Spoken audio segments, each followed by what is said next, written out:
Greetings, everyone. I'm here to assist you today.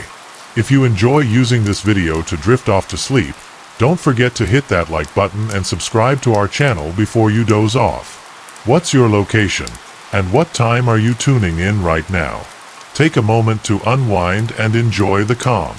The trees murmured their secrets while I navigated the undergrowth, my heart racing in sync with my hurried steps.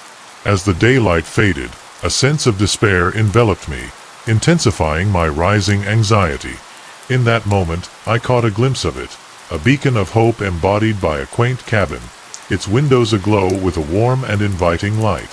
What I didn't realize was that stepping over that threshold would catapult me into a living nightmare. Far more daunting than the thought of being lost in the woods, I had always taken pride in my sense of direction and outdoor skills. Hiking was my sanctuary, my means of escaping the chaos of daily life, but today, everything had taken a disastrous turn. Perhaps it was the fresh trail I chose to venture into, or maybe I was simply too lost in my thoughts to notice what was happening around me. As the sun dipped below the horizon, casting long shadows behind the trees, it struck me that I was in unfamiliar territory, completely unaware of how to return to my car. My phone was rendered useless. Deep in the forest, there was no signal to be found. The map I had brought was drenched by an unforeseen storm. Earlier in the day, the ink had bled into shades of blue and green, transforming into an abstract swirl that bore no resemblance to any recognizable path. As darkness enveloped me, the forest transformed into a symphony of sounds.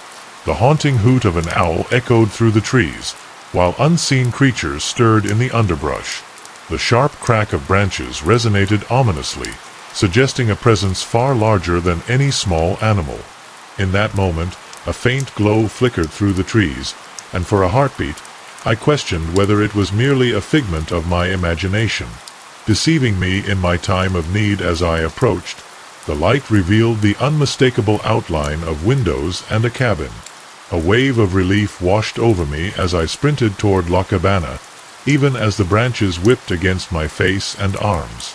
My mind was entirely set on getting inside, finding assistance, and finally putting an end to this dreadful journey. Fairies, seemingly too flawless to exist in reality. I made my way to the door, each step crunching on the gravel path beneath me.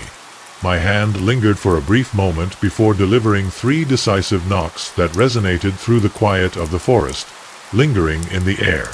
Silence enveloped me, and a flicker of fear crept in. Had there been no one home, I would have dismissed it all as mere imagination. Yet, the sound of movement within caught my attention. The unmistakable creaking of the floorboards groaned underfoot as the door swung open with a forceful bang, revealing a figure that defied my expectations. He stood tall and slender, his unruly gray hair framing a face adorned with a beard that cascaded nearly to his chest. His striking blue eyes seemed to penetrate me with their intense gaze. "Well, well," he remarked in a gruff tone, as if his voice hadn't been heard in ages, "what do we have here?" I stumbled through my words, a wave of embarrassment washing over me as I felt out of place and unwelcome. "I sincerely regret any inconvenience I may have caused you, my lord. While hiking, I found myself off the beaten path and stumbled upon your cabin. Additionally, I would appreciate the opportunity to use your phone for assistance." The man's gaze sharpened for an instant. I expected him to slam the door shut, but to my surprise, his demeanor changed. He stepped aside with a welcoming gesture, inviting me in. "Let's not leave you out there in the dark, okay?" A wave of relief washed over me as I stepped across the threshold. The cabin's interior exuded a warm charm, featuring a crackling fire in the stone fireplace and shelves brimming with books and intriguing artifacts. The man swiftly pulled out a chair at the wooden table. "Take a seat, please, take a seat," I urged. "It looks like you're feeling a bit chilly. Allow me to help." I brew a steaming cup of something comforting and settle into the chair, a wave of gratitude washing over me as the warmth from the fireplace starts to envelop my chilled bones. "Thank you very much, Sir Gus," he remarked, as he filled the kettle with water. Feel free to call me Gus." As Gus busied himself with the tea, I seized the moment to explore the hut with keen interest. It was a treasure trove of curiosities, every surface adorned with a captivating array of vintage items. Books with worn spines nestled beside fragile glass figurines, while a charming assortment of antique clocks ticked softly, each keeping its own rhythm. Photographs adorned the walls, sepia-toned images of unfamiliar faces and places, whispering stories from a bygone era. "Text, I couldn't help but admire your collection," I remarked, seeking to spark a conversation. "You've called this place home for quite a while now." Gus released a rich, resonant chuckle. "Truly, my bond with the forest stretches back further than you might expect." A steaming cup of tea sat before me, the inviting steam spiraling upward. "It's stunning here," I remarked, "yet I find it hard to envision a life so distant from everything." "You are not alone." A fleeting glimmer passed through Gus's eyes, vanishing so swiftly that I nearly convinced myself it was a figment of my imagination. "No, I don't have everything I need here," he said, gesturing to the cabin that surrounded him. "But sometimes, like tonight, the forest offers me companionship." As the evening progressed, my initial discomfort gradually dissipated. Gus captivated everyone with his engaging conversations, rich with tales of the forest's history, weaving in enchanting legends of spirits that roamed its depths. Nature holds a treasure trove of secrets, with trees standing as silent guardians of the mysteries within. Their words enveloped me, an unyielding gaze fixed upon me, radiating an intensity that sent shivers down my spine. It might have been his deliberate choice to avoid sharing his own history, focusing instead on me, asking about my life, my family, and what had brought me to the woods. As the clock approached midnight, a wave of drowsiness washed over me, my limbs growing heavy and lethargic. My eyelids felt weighted, and my thoughts swirled in a hazy fog. Gus caught sight of my droopy eyelids and immediately rose to his feet. "It sounds like you've had quite a day, my dear. Allow me to guide you to your perfect sleeping spot." He guided me into a cozy room adjacent to the main area. A slender bed leaned against the wall, adorned with a colorful patchwork duvet. "I know it's not much," Gus said, his voice laced with apology, "but it should be enough for tonight." I expressed my gratitude for his warm hospitality. The moment I shut the door, I crumpled under the weight of my persistent restlessness. Fatigue swiftly enveloped me, and I drifted into a profound slumber. I have no idea how long I was asleep, but I jolted awake with my heart racing uncontrollably. A mysterious force stirred me from my slumber, yet its source eluded my grasp. The room descended into complete darkness, enveloped by an overwhelming silence. I took a moment to recline, tuning in with my ears. Suddenly, I caught a sound, the gentle creak of a floorboard just beyond my door. I held my breath as Gus assessed whether he was asleep, or if the unsettling thought he had been suppressing all night surged forth with alarming clarity. What if his intentions weren't as benevolent as they appeared? I rose gradually, careful to keep quiet. My eyes had adjusted to the shadows, revealing the outline of the door. The doorknob started to turn, agonizingly slow. A wave of panic washed over me. In a moment of sheer urgency, I scoured my surroundings for a means of protection. My fingers grazed a sturdy object on the bedside table, a hefty, substantial book. I gripped it firmly, my palms slick with sweat as the door creaked open, a beam of light slicing through, expanding as the door swung wide. Moreover, I was poised to strike when a voice broke through the shadows. "You're awake, darling. I could have sworn I heard you shift." Gus stood there, his figure framed by the soft glow of the hallway light. I relaxed my hold on the book, a bit embarrassed. "Indeed, I'm awake," I responded, attempting to mask the quiver in my voice. "All is well." Gus stepped into the room. "Absolutely," he replied in an unusual, yet oddly comforting manner. "Everything is absolutely fine." He moved deeper into the shadows. His gaze had lost its warmth and invitation. Instead, it appeared icy, analytical, and ravenous. The night is simply stunning. How about taking a stroll? It could be just what you need. A stroll through the chaos. Every fiber of my being screamed that this was a mistake, that I needed to get out. I tried to turn down the offer, but then a shocking truth struck me. I couldn't move my limbs at all. They felt weighty, as if my body had transformed into solid metal. Gus leaned in closer, his eyes gleaming with a wicked delight as he murmured, "Ah yes, the tea is already taking effect." I attempted to scream, but my throat constricted. Only a muted sound slipped from my lips. Gus leaned in, his voice smooth and warm. "You'll see, darling, being alone can be quite a challenge, but the forest has a way of providing, it always does. It provides me with companionship like yours." My breath turned uneven. He went on to say, "I offer my gifts through his fingers." They reached toward me. They weren't human fingers. They were elongated, pointed, more like claws than hands. I attempted to resist, but my body refused to cooperate. In a gentle, almost caressing tone, Gu murmured, "Fear not, my dear, for you shall now be entwined with the forest for all eternity." Before I could utter a single cry, darkness wrapped around me like a shroud. The initial indication that something was profoundly amiss was the small red light blinking in the corner of the ceiling. I came to a sudden halt just as I was getting ready to change for bed. Initially, I assumed it was just a reflection from my phone, but as I approached, an unsettling chill coursed through me. It wasn't just a reflection, it was a camera actively recording. What was meant to be a romantic getaway had unexpectedly turned dark.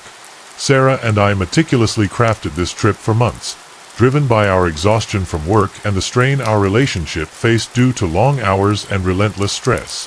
This hidden gem nestled in the mountains promised an ideal escape free from cell service and Wi-Fi distractions. It was just us and the beauty of nature, an opportunity to reconnect. We reached our destination as the sun dipped below the horizon. The cabin exceeded all expectations set by the photos. It was rustic, cozy, adorned with expansive windows and a charming stone fireplace. "Tom is perfect," Sarah exclaimed, her eyes sparkling with excitement. In that instant, a wave of pride washed over me for discovering this place. The slight increase in price didn't bother me at all.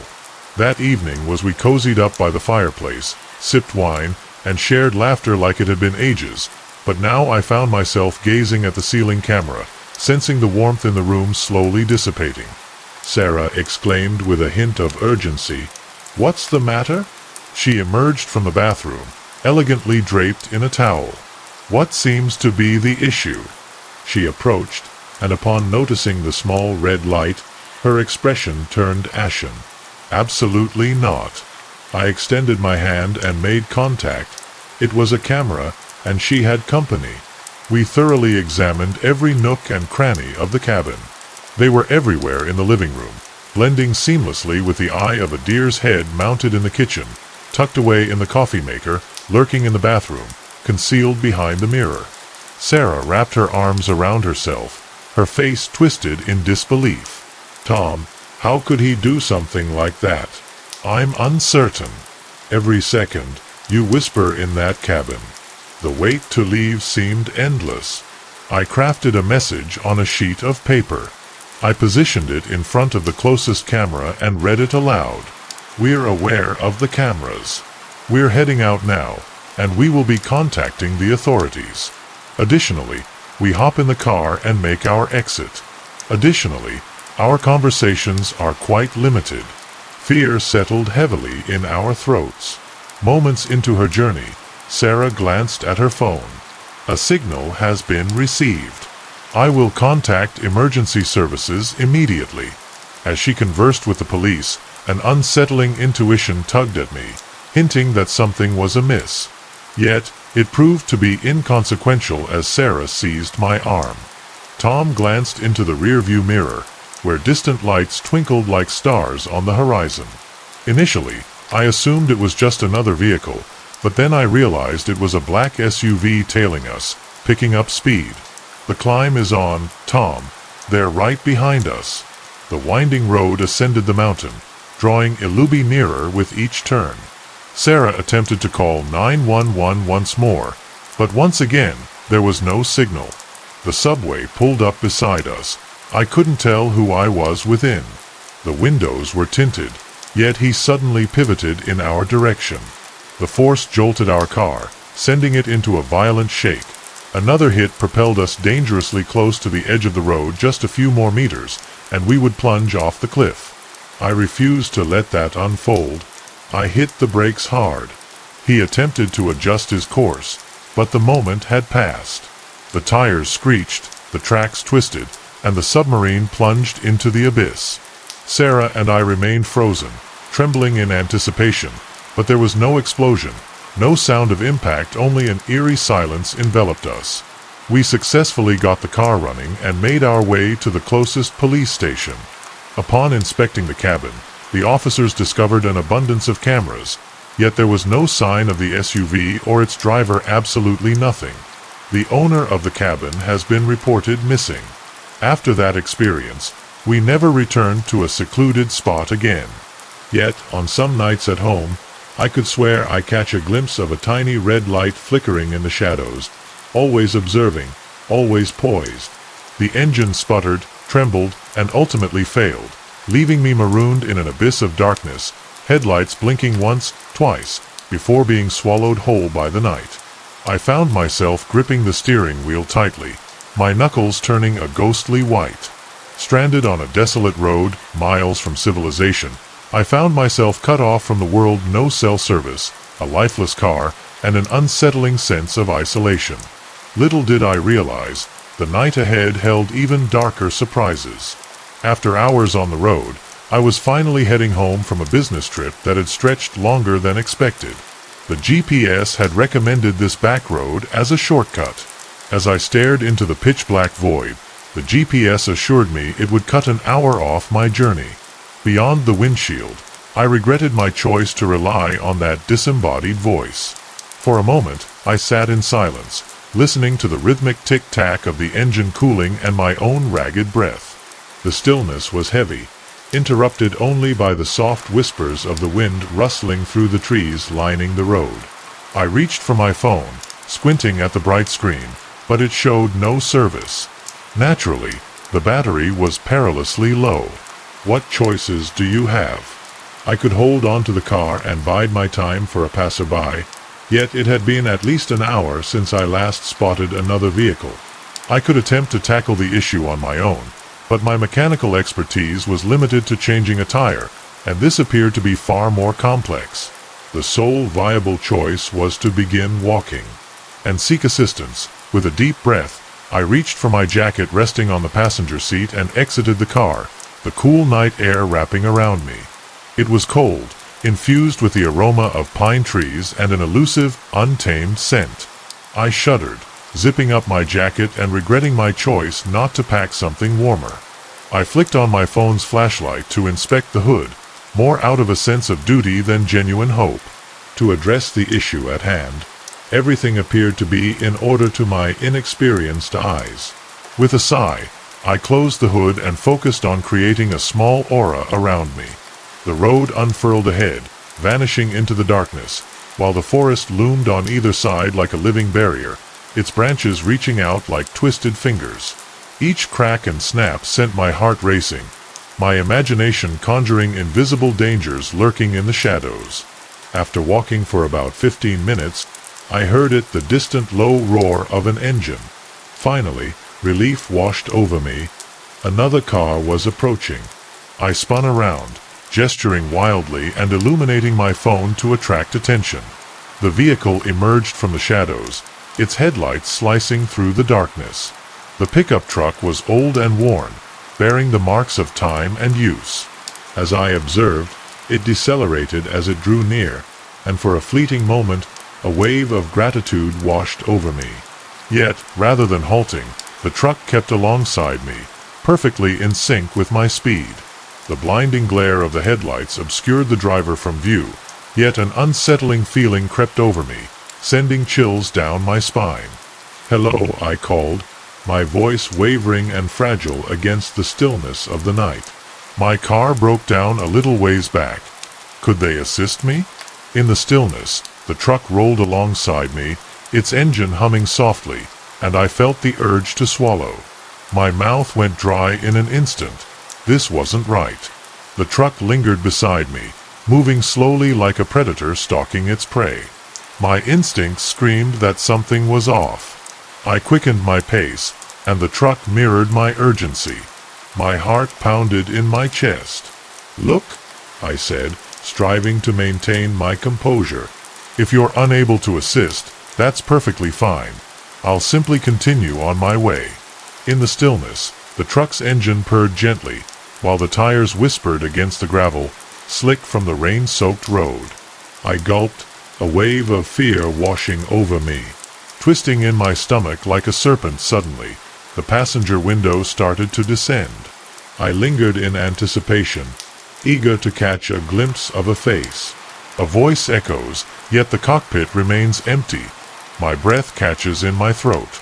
How could it be that the truck was clearly in motion, cruising alongside me, yet the driver's seat was vacant? Suddenly, a sound caught my attention.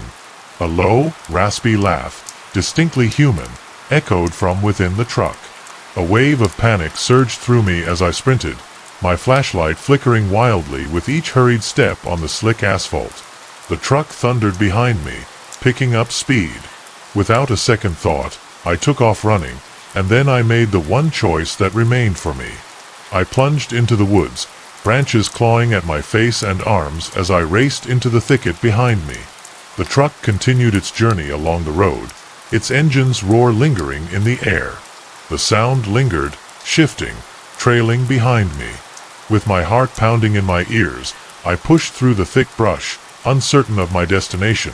All I knew was that I had to keep moving forward. In that moment, the forest seemed to fracture, unveiling a clearing right before my eyes. Yet, it was not alone, emerging from the shadows. At first, my mind struggled to grasp the sight before me. It was neither man nor beast, but something far more unsettling, towering and elongated, with limbs that twisted like gnarled roots. Its eyes glimmered with a sickly yellow hue, locking onto me with an unsettling awareness. A scream lodged in my throat, stifled by sheer terror. As it advanced, the sound of dry leaves crunching beneath its feet echoed like thunder in the hushed forest. I was frozen, every fiber of my being urging me to flee, yet I remained paralyzed. The creature inclined its head in a grotesque manner, taking step after deliberate step. Suddenly, I broke free from my stupor. I stepped back, only to trip over an exposed root and land flat on my back, panting as the damp earth soaked through my clothes. Above me, the figure paused. The atmosphere thickened, as if the forest were collectively holding its breath. The truck's engine roared from the road, yet it remained still, as if poised in anticipation. The being leaned in, drawing its face nearer to mine. From this vantage point, I could make out its skin. Her skin bore the texture of tree bark, adorned with intricate symbols resembling gnarled roots. As she spoke, her voice emerged as a whisper, echoing from both the depths and the heights, creating an ethereal presence that felt omnipresent yet elusive. "You have been selected by the forest." A shiver coursed through me. "I'd prefer to be anywhere else, Babu." The entity remained motionless, its gaze unwavering. It wasn't merely a question of desire. Something shifted in her stance. She rose abruptly, as if responding to a distant sound. Then, the truck fell silent, its engine's absence creating an overwhelming stillness around them. With one final glance, I took off, no further warnings needed. I stumbled forward, propelled by urgency, never daring to look back. I pushed myself to the limit, running until my body could no longer endure the strain. As the sun started to paint the sky in vibrant shades of orange, I found myself back on the road. There was no trace of the truck or the mysterious being of the forest. Yet, on my arm, a mark appeared, an emblem strikingly similar to those that adorned his body. I vowed never to take shortcuts again. From that moment on, Every night drive becomes a ritual of vigilance as I glance into the rearview mirror, yearning to catch a glimpse of distant lights or, perhaps, something far more unsettling. The walls appeared to pulse with a subtle rhythm of expansion and contraction, tightening my stomach in a way that felt almost surreal. I questioned my own perception, but as I glanced back at the dilapidated corridor of the forsaken asylum, my friends remained caught in their unsettling dance. Unaware of the looming presence of nightmare, they pressed on deeper into the structure, while I lingered in uncertainty. A chill coursed through me. We had ventured out seeking intense feelings, yet I was starting to understand that we had encountered something far darker, and finding our way back might prove more complicated than just following the path we took. It all began as a challenge, with Mike, Sarah, Jess, Alex, and me swapping urban legends over a few beers. When Mike brought up the old Ravenscroft Asylum on the village's edge, long left to decay, it was known far and wide for its chilling hauntings. Whispers among the locals spoke of eerie lights, unearthly sounds, and unfortunate adventurers who entered but never returned. "It's time to get rid of," with a mischievous glint in his eye, Mike remarked after a few drinks tonight that, unless they're chickens, he ought to have said not all of us should have, but found himself ensnared in the moment. The moment, driven by liquid courage and the desire to prove our bravery, piled us into Mike's rickety truck and we headed to Ravenscroft, the asylum towering over us, a towering silhouette against the starry sky, its windows dark, empty sockets in a crumbling brick face. As we approached, I couldn't shake the feeling that the building was watching us, evaluating itself behind, whispered Sarah in a voice that betrayed the nervousness he was trying to hide, but Mike was already moving forward, flashlight in hand, and the rest of us followed him like sheep to the slaughterhouse. The interior of Ravenscroft was a labyrinth of ruined corridors and rooms filled with the remains of its dark past. Rusty stretchers, old medical equipment, and walls covered in graffiti told the story of decades of neglect. The air was heavy with dust, and the rancid smell of the rot at first was almost disappointing, sliding us by sliding, growing with each empty room, then exploring them to get interesting, or rather to go wrong. It began quietly, a door slamming shut behind us despite the absence of a draft, the sound of footsteps echoing while we stood still, and the distant laughter of a child resonating from a hallway. "I don't like this," Jess said, her voice quivering. "Perhaps it's time to head back," but as we turned to retrace our steps, we unexpectedly found ourselves facing an unfamiliar corridor. Unbeknownst to us, we had wandered into the maze-like structure. "No problem," Alex assured us. Even though I sensed the doubt in his tone, we must discover an alternative escape route. It was then that I first noticed the walls, a subtle movement as if the building was alive and breathing. I frowned my eyes, convinced that it was just a trick of the light, but the movement continued to get more pronounced with each passing second. "See that?" I asked just in a whisper. They all turned to look, and I saw the moment when the realization appeared on their faces. The color disappeared from Mike's cheeks, his former bravery evaporating like mist in the sun. "What the hell did Sarah?" whisper, reaching out to touch the rippling wall. As soon as her fingers made contact, it was he pushed aside with a gasp. "He's hot." Panic began to take hold of us. We moved faster, forgetting the previous caution in the face of this impossible and terrifying phenomenon. The corridors twisted and turned, taking us more and more to the heart of the asylum. Doors that should have led to exits opened to more corridors or rooms full of unspeakable horrors. Operating rooms with blood-stained tables, padded cells with claw marks on the walls, and all the time the building seemed to come alive around us. The walls beat faster, the ground beneath our feet became soft and malleable, as if we had "Get out of here!" Jess shouted, finally losing her composure. She ran down a corridor, ignoring our cries to stay with us. We heard her scream, a sound of sheer terror that cut off abruptly as we turned the corner. It had disappeared. The hallway ended in a solid wall, as if there had never been a door there. "This is not happening anymore." When running his hands through his hair, "This can't be real," but it was real. Too real. We kept going, now reduced to 4, desperately looking for a way out, but the more we searched, the more we got lost. The asylum was a living labyrinth, constantly changing around us. At one point we came to what should have been in the main hall. A grand staircase led to the second floor, and huge windows offered a view of the outside. Hope blossomed inside me. Surely we could break a window and escape, but as we got closer, The view shifted. Instead of the neglected grounds of the asylum, we saw a hellish landscape of twisted trees and a blood-red sky, silhouettes moving in the distance. They couldn't exist in our world. "Oh my God," whispered Sarah, stepping back from the glass, where we had the terrible feeling that we were no longer in our reality. Somehow the asylum had transported us to another place, a place where dreams turn into nightmares. We walked away from the windows, only to find that the vestibule had changed behind us. Where the entrance should have been, there was only a blank wall. Where the entrance should have been, there was only a blank wall. The staircase was gone, had transformed into an organic and twisted structure that throbbed and stirred. Mike, who had been our brave leader at the beginning of this adventure, now looked like a frightened child. "I'm sorry," he said with a broken voice. "All this is my fault. We never saw." His words were cut off when the ground beneath him became liquid.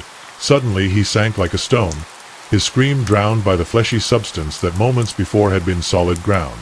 Sarah lunged at him, but Alex and I held her down, watching in horror as our friend disappeared. Now there were three of us, exhaustion and terror wrestling inside me as we continued our desperate search for a way out. Time seemed to lose all meaning. We had been in this nightmare for hours, days. The asylum was playing with us, offering us false hope, a door that seemed to lead outside, a window that showed our world only to snatching lashes from us at the last second.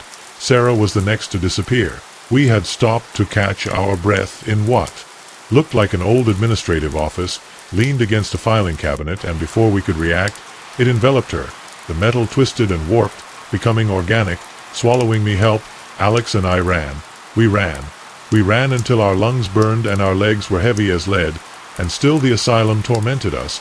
The voices whispered from the walls, some begging for help, others laughing maliciously. Shadows moved at the edges of our vision, but they always disappeared when huge hand pressing against soft clay before I could even scream absorbed it. I was left alone. I fell to my knees, overwhelmed with despair. This was my end. I was going to die here, devoured by this impossible building, consumed by something I should never have awakened. I closed my eyes, waiting for the inevitable. And then I heard it, a different voice than the mocking whispers that had haunted us. It was weak, but Clara awake. I opened my eyes suddenly. The hallway flickered like a mistake in a video game. For an instant I saw beyond the nightmare. I saw the mundane reality of an abandoned building. "Wake up!" The voice resounded louder again. This time I understood it suddenly. This was not real. Or at least not quite. The asylum had caught us in a shared hallucination, feeding on our fear. But if I could break the spell, I closed my eyes and concentrated with every fiber of my waking being. I commanded myself, "This is not real. Wake up!" The world around me shattered. I felt the sensation of falling, and then I opened my eyes and found myself lying on the floor of the asylum lobby. My friends were there, all fine, all sitting up with difficulty, looking around in confusion. The building around us was just that, an old building, and creepy, yes, but no the living nightmare we had experienced. We didn't speak as we staggered away from being alive, from being free. As we drove away in Mike's rickety van, I looked one last time towards Ravenscroft Asylum. In an upstairs window, I thought I saw a face watching us split, a face that smiled with too many teeth. I shuddered and looked away. We had escaped this time, but I knew the asylum would be waiting for its next after all. A place like that is always hungry for more. The sound that woke me up wasn't loud, just a slight creak, the kind of noise old houses make when they settle. But in the oppressive silence of that huge, empty house, it was like a gunshot. I stood motionless, my heart beating on the chest, struggling to hear any other noise. Then I heard it again, a soft thud, followed by the unmistakable sound of footsteps coming from the attic. I never wanted to take this job as a babysitter. The Hendersons' house was on the outskirts of town, a huge Victorian mansion that looked like something out of a horror movie, but the pay was good, and at 16 I needed money for college. When I arrived that afternoon, the Lady Henderson gave me a quick tour. The place was a maze of rooms and hallways filled with antique furniture and creepy paintings. But what really caught my attention was the locked door at the end of the second-floor hallway. "Oh, that just leads to attic," Mrs. Henderson said, noticing my gaze. "It's full of old junk. No need to go up there now." Lying in the darkness of the guest room, those words echoed in my head. If the attic was locked, where those steps were coming from. I grabbed my phone from the bedside table. The screen flashed with a faint blue glow. 2:37 a.m. The Hendersons wouldn't return for several hours. Another crunch, this time closer. I got out of bed, my bare feet muffling any sound on the thick carpet. Part of me wanted to run, get out of the house and not look behind, but I couldn't leave the children. Tyler, 8, and Emma, 6, slept in rooms at the end of the hallway, oblivious to the feeling of terror that took over me. I approached the door and pressed my ear against the wood. The hallway on the other side was silent, but the air felt thick, a heaviness that wasn't there before. Something was wrong, very bad. I took a breath deeply and turned the knob carefully, poked my head out. Moonlight filtered through the large windows, casting long shadows on the floor. Everything seemed normal, but the feeling that something wasn't right intensified. I slid down the hallway, checking the children's rooms. Tyler was sleeping soundly. Emma was hugging her favorite stuffed animal. I closed its doors carefully, not wanting to wake them up. It was then that I saw him. The door of the door was open. The breath stuck in my throat. I froze, staring at the dark opening that stretched out before me. How was it possible? The door had been locked. I had seen Mrs. Henderson try to open it.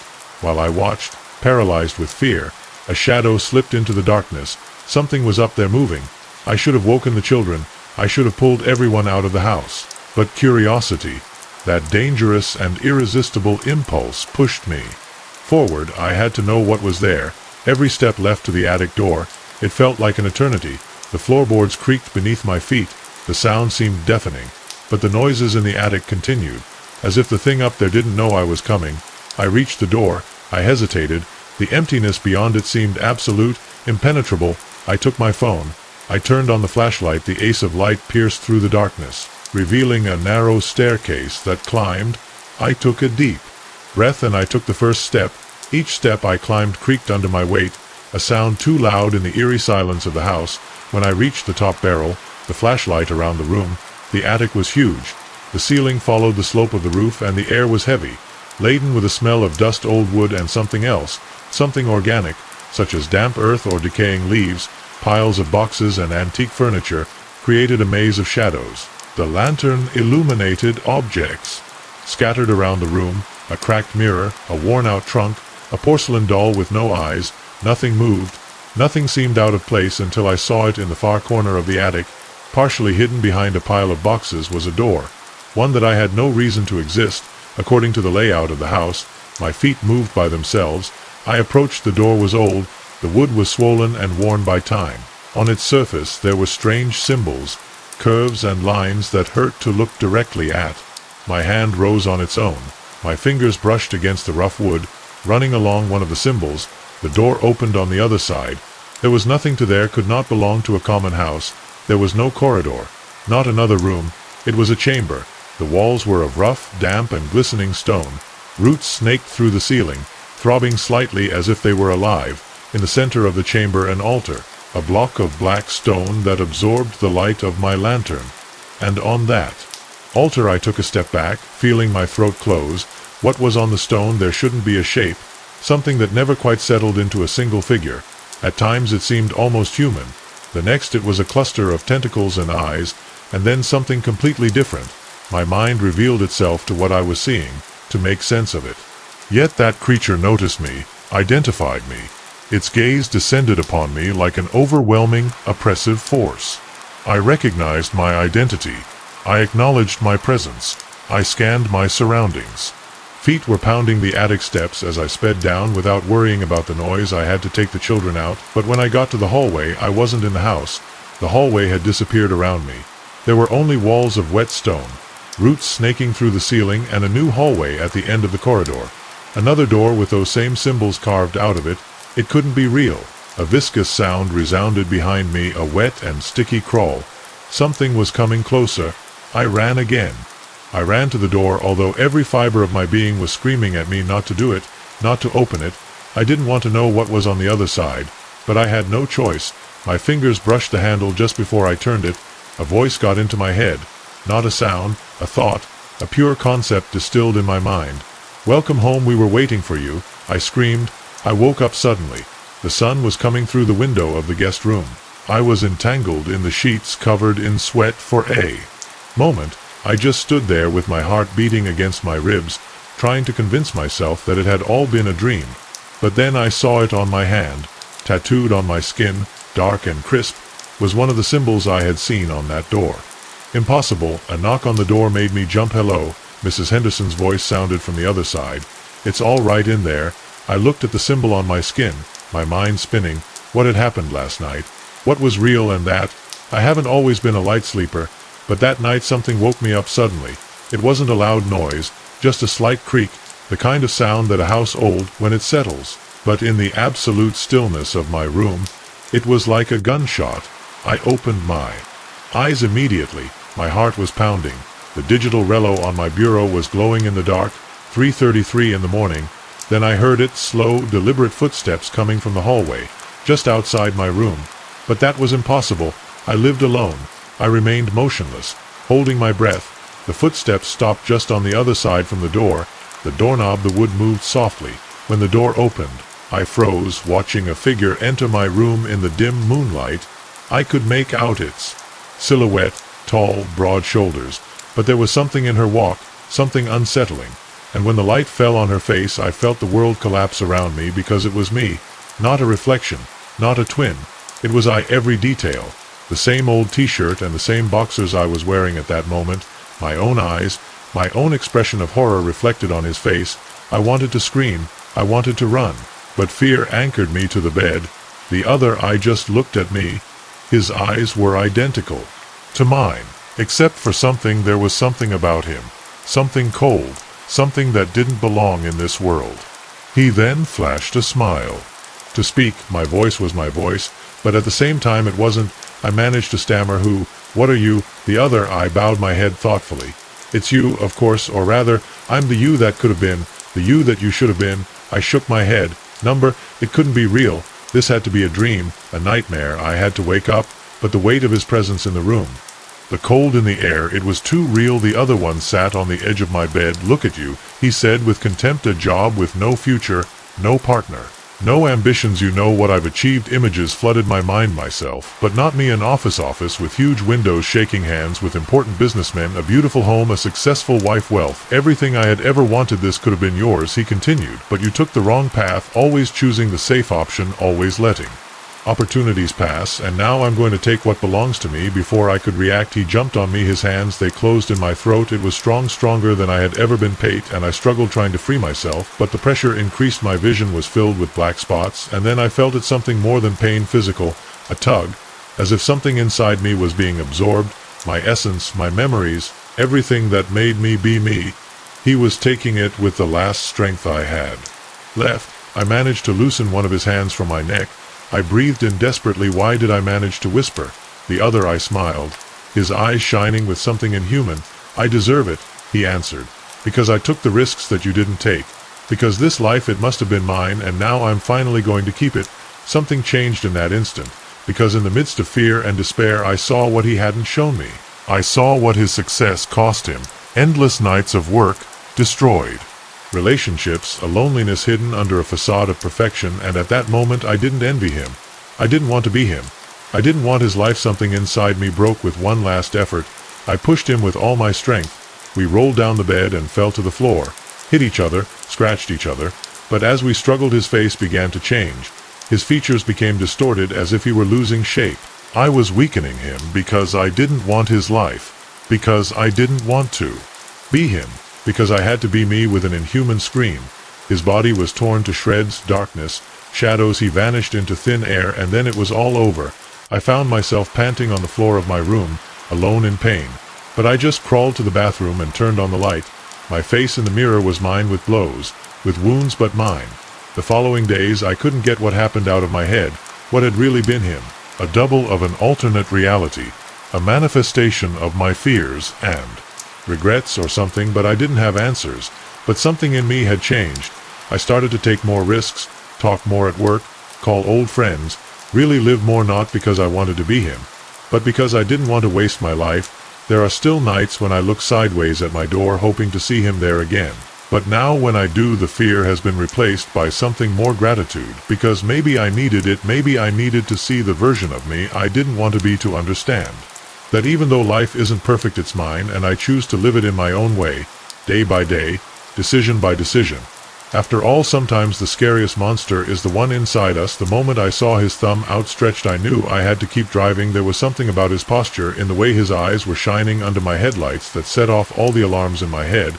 But it was raining.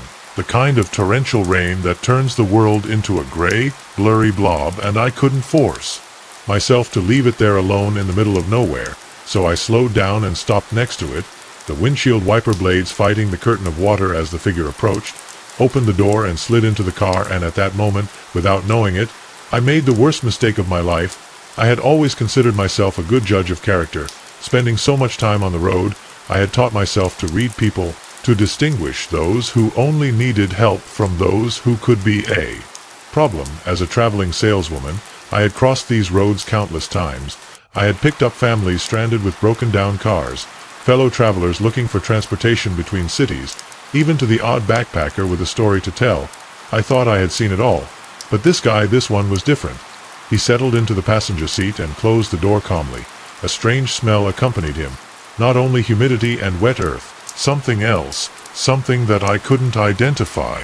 But that made my skin stand on end. "Thank you for stopping," he said with a smile. But his smile didn't. It came to his eyes. "Not many would with this weather," I nodded stiffly, turning my attention to the road. "No problem. Where are you going?" "Just a little further on," he answered vaguely. "I'll let you know when it's time." His voice was too calm. Calm. I squeezed the steering wheel, feeling how nervousness began to build up in my chest. We drove silently for a few minutes. Only the sound of rain hitting the car and the little bit of wipers would occasionally take a quick look at him. He was young, maybe in his early 30s. His dark hair was stuck to his forehead from the rain. His clothes were simple, jeans and a dark jacket, but something about him didn't fit. He seemed too neat for someone who hitchhiked under the storm. Too well dressed, too relaxed, as if he knew something that I didn't. Clear my throat, trying to relieve the tension. "I'm Emily, by the way." He was slow to answer. "John," finally said. "A pleasure, Emily." His voice had a strange nuance, as if savoring my name as we went along. John began to ask questions. At first, they seemed harmless, from where I was from, what I did for a living. But then it began to get more personal, too personal.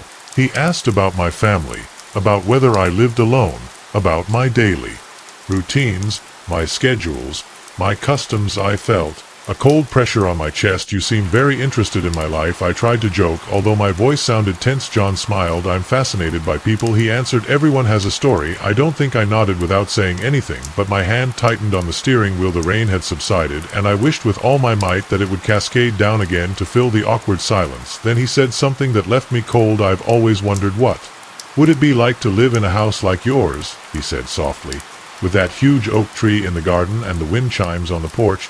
My blood froze. I hadn't told him where I lived, not a single word about my house, and yet he described it precisely. "What did you say?" My voice was barely a whisper. John turned his head slowly to me and smiled. "Oh, come on, Emily. Don't fake." My heart hammers in my ears. "How do you know that?" "John L. Deo, the head funny. I know a lot of things about you." My breathing became erratic. "Who are your?" Smile widened. "Someone who finds people interesting." The gnaw went up my throat. This man had been watching me for how long? Days, weeks, months. My foot trembled on the accelerator. "I think you should go down." John sighed like he was disappointed. "Oh, Emily, really want?" I clenched my jaw, lowered myself, reached out to the passenger door, ready to stop at any moment. But then his hand closed on my wrist, cold, strong. Much stronger than it seemed. "Not so fast," he whispered. A shiver ran down my spine. Then with a sudden movement he tried to turn the steering wheel. The car shook violently. I fought against him, trying to maintain control. The wet asphalt did not help. The wheels slipped, the car skidded, and then hit. The world spun in an explosion of metal and glass. Everything turned black. When I opened my eyes, the first thing I felt was the pain. My whole body hurt. The car was shattered, the windshield shattered, the rain was falling through the broken window. I put a hand to my head, dazed, trying to remember. Then I remembered. John the first turned to the seat. The passenger was empty. The door was wide open, but there was no blood, no sign of him. My heart was pounding as I staggered out. The road was deserted. I looked both ways. Nothing. No one. I pulled out my phone with shaking hands. Miraculously, it was still working. I dialed 911. The police arrived quickly. They searched the area. They didn't find John. They didn't find any sign that anyone else had been in the car, as if they had ever been in the car. I would have existed as if I had disappeared into thin air, but I knew the truth. I knew he was there. I knew he had been watching me, and the worst, I knew he wasn't done with me. Sometimes on silent nights I see a figure under the lamppost in front of my house, a man with pale eyes, always watching, always waiting, and I know that sooner or later he will come back. We take refuge in the basement, hugging the children while Sarah sang softly to calm them down. I don't know how long the hours passed. It blurred, but at some point everything stopped. The silence was absolute. I waited. I finally went upstairs and opened the door to the basement. The house was intact. The barricades were still in place, and outside the fog had disappeared.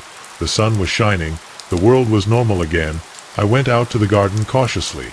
Our neighbors were also outside with the same stunned and terrified expression. Fog, Mr. Johnson said, trying to laugh, but no one laughed because we all knew that what had happened had been real, very real. We tried to get on with our lives, but I don't sleep well since then. I'm always watching the horizon looking for signs of fog. I've started stockpiling provisions because I know the fog will come back, and next time I don't know if we can escape. If you ever wake up and the world around you is covered by a mist that does not dissipate, run.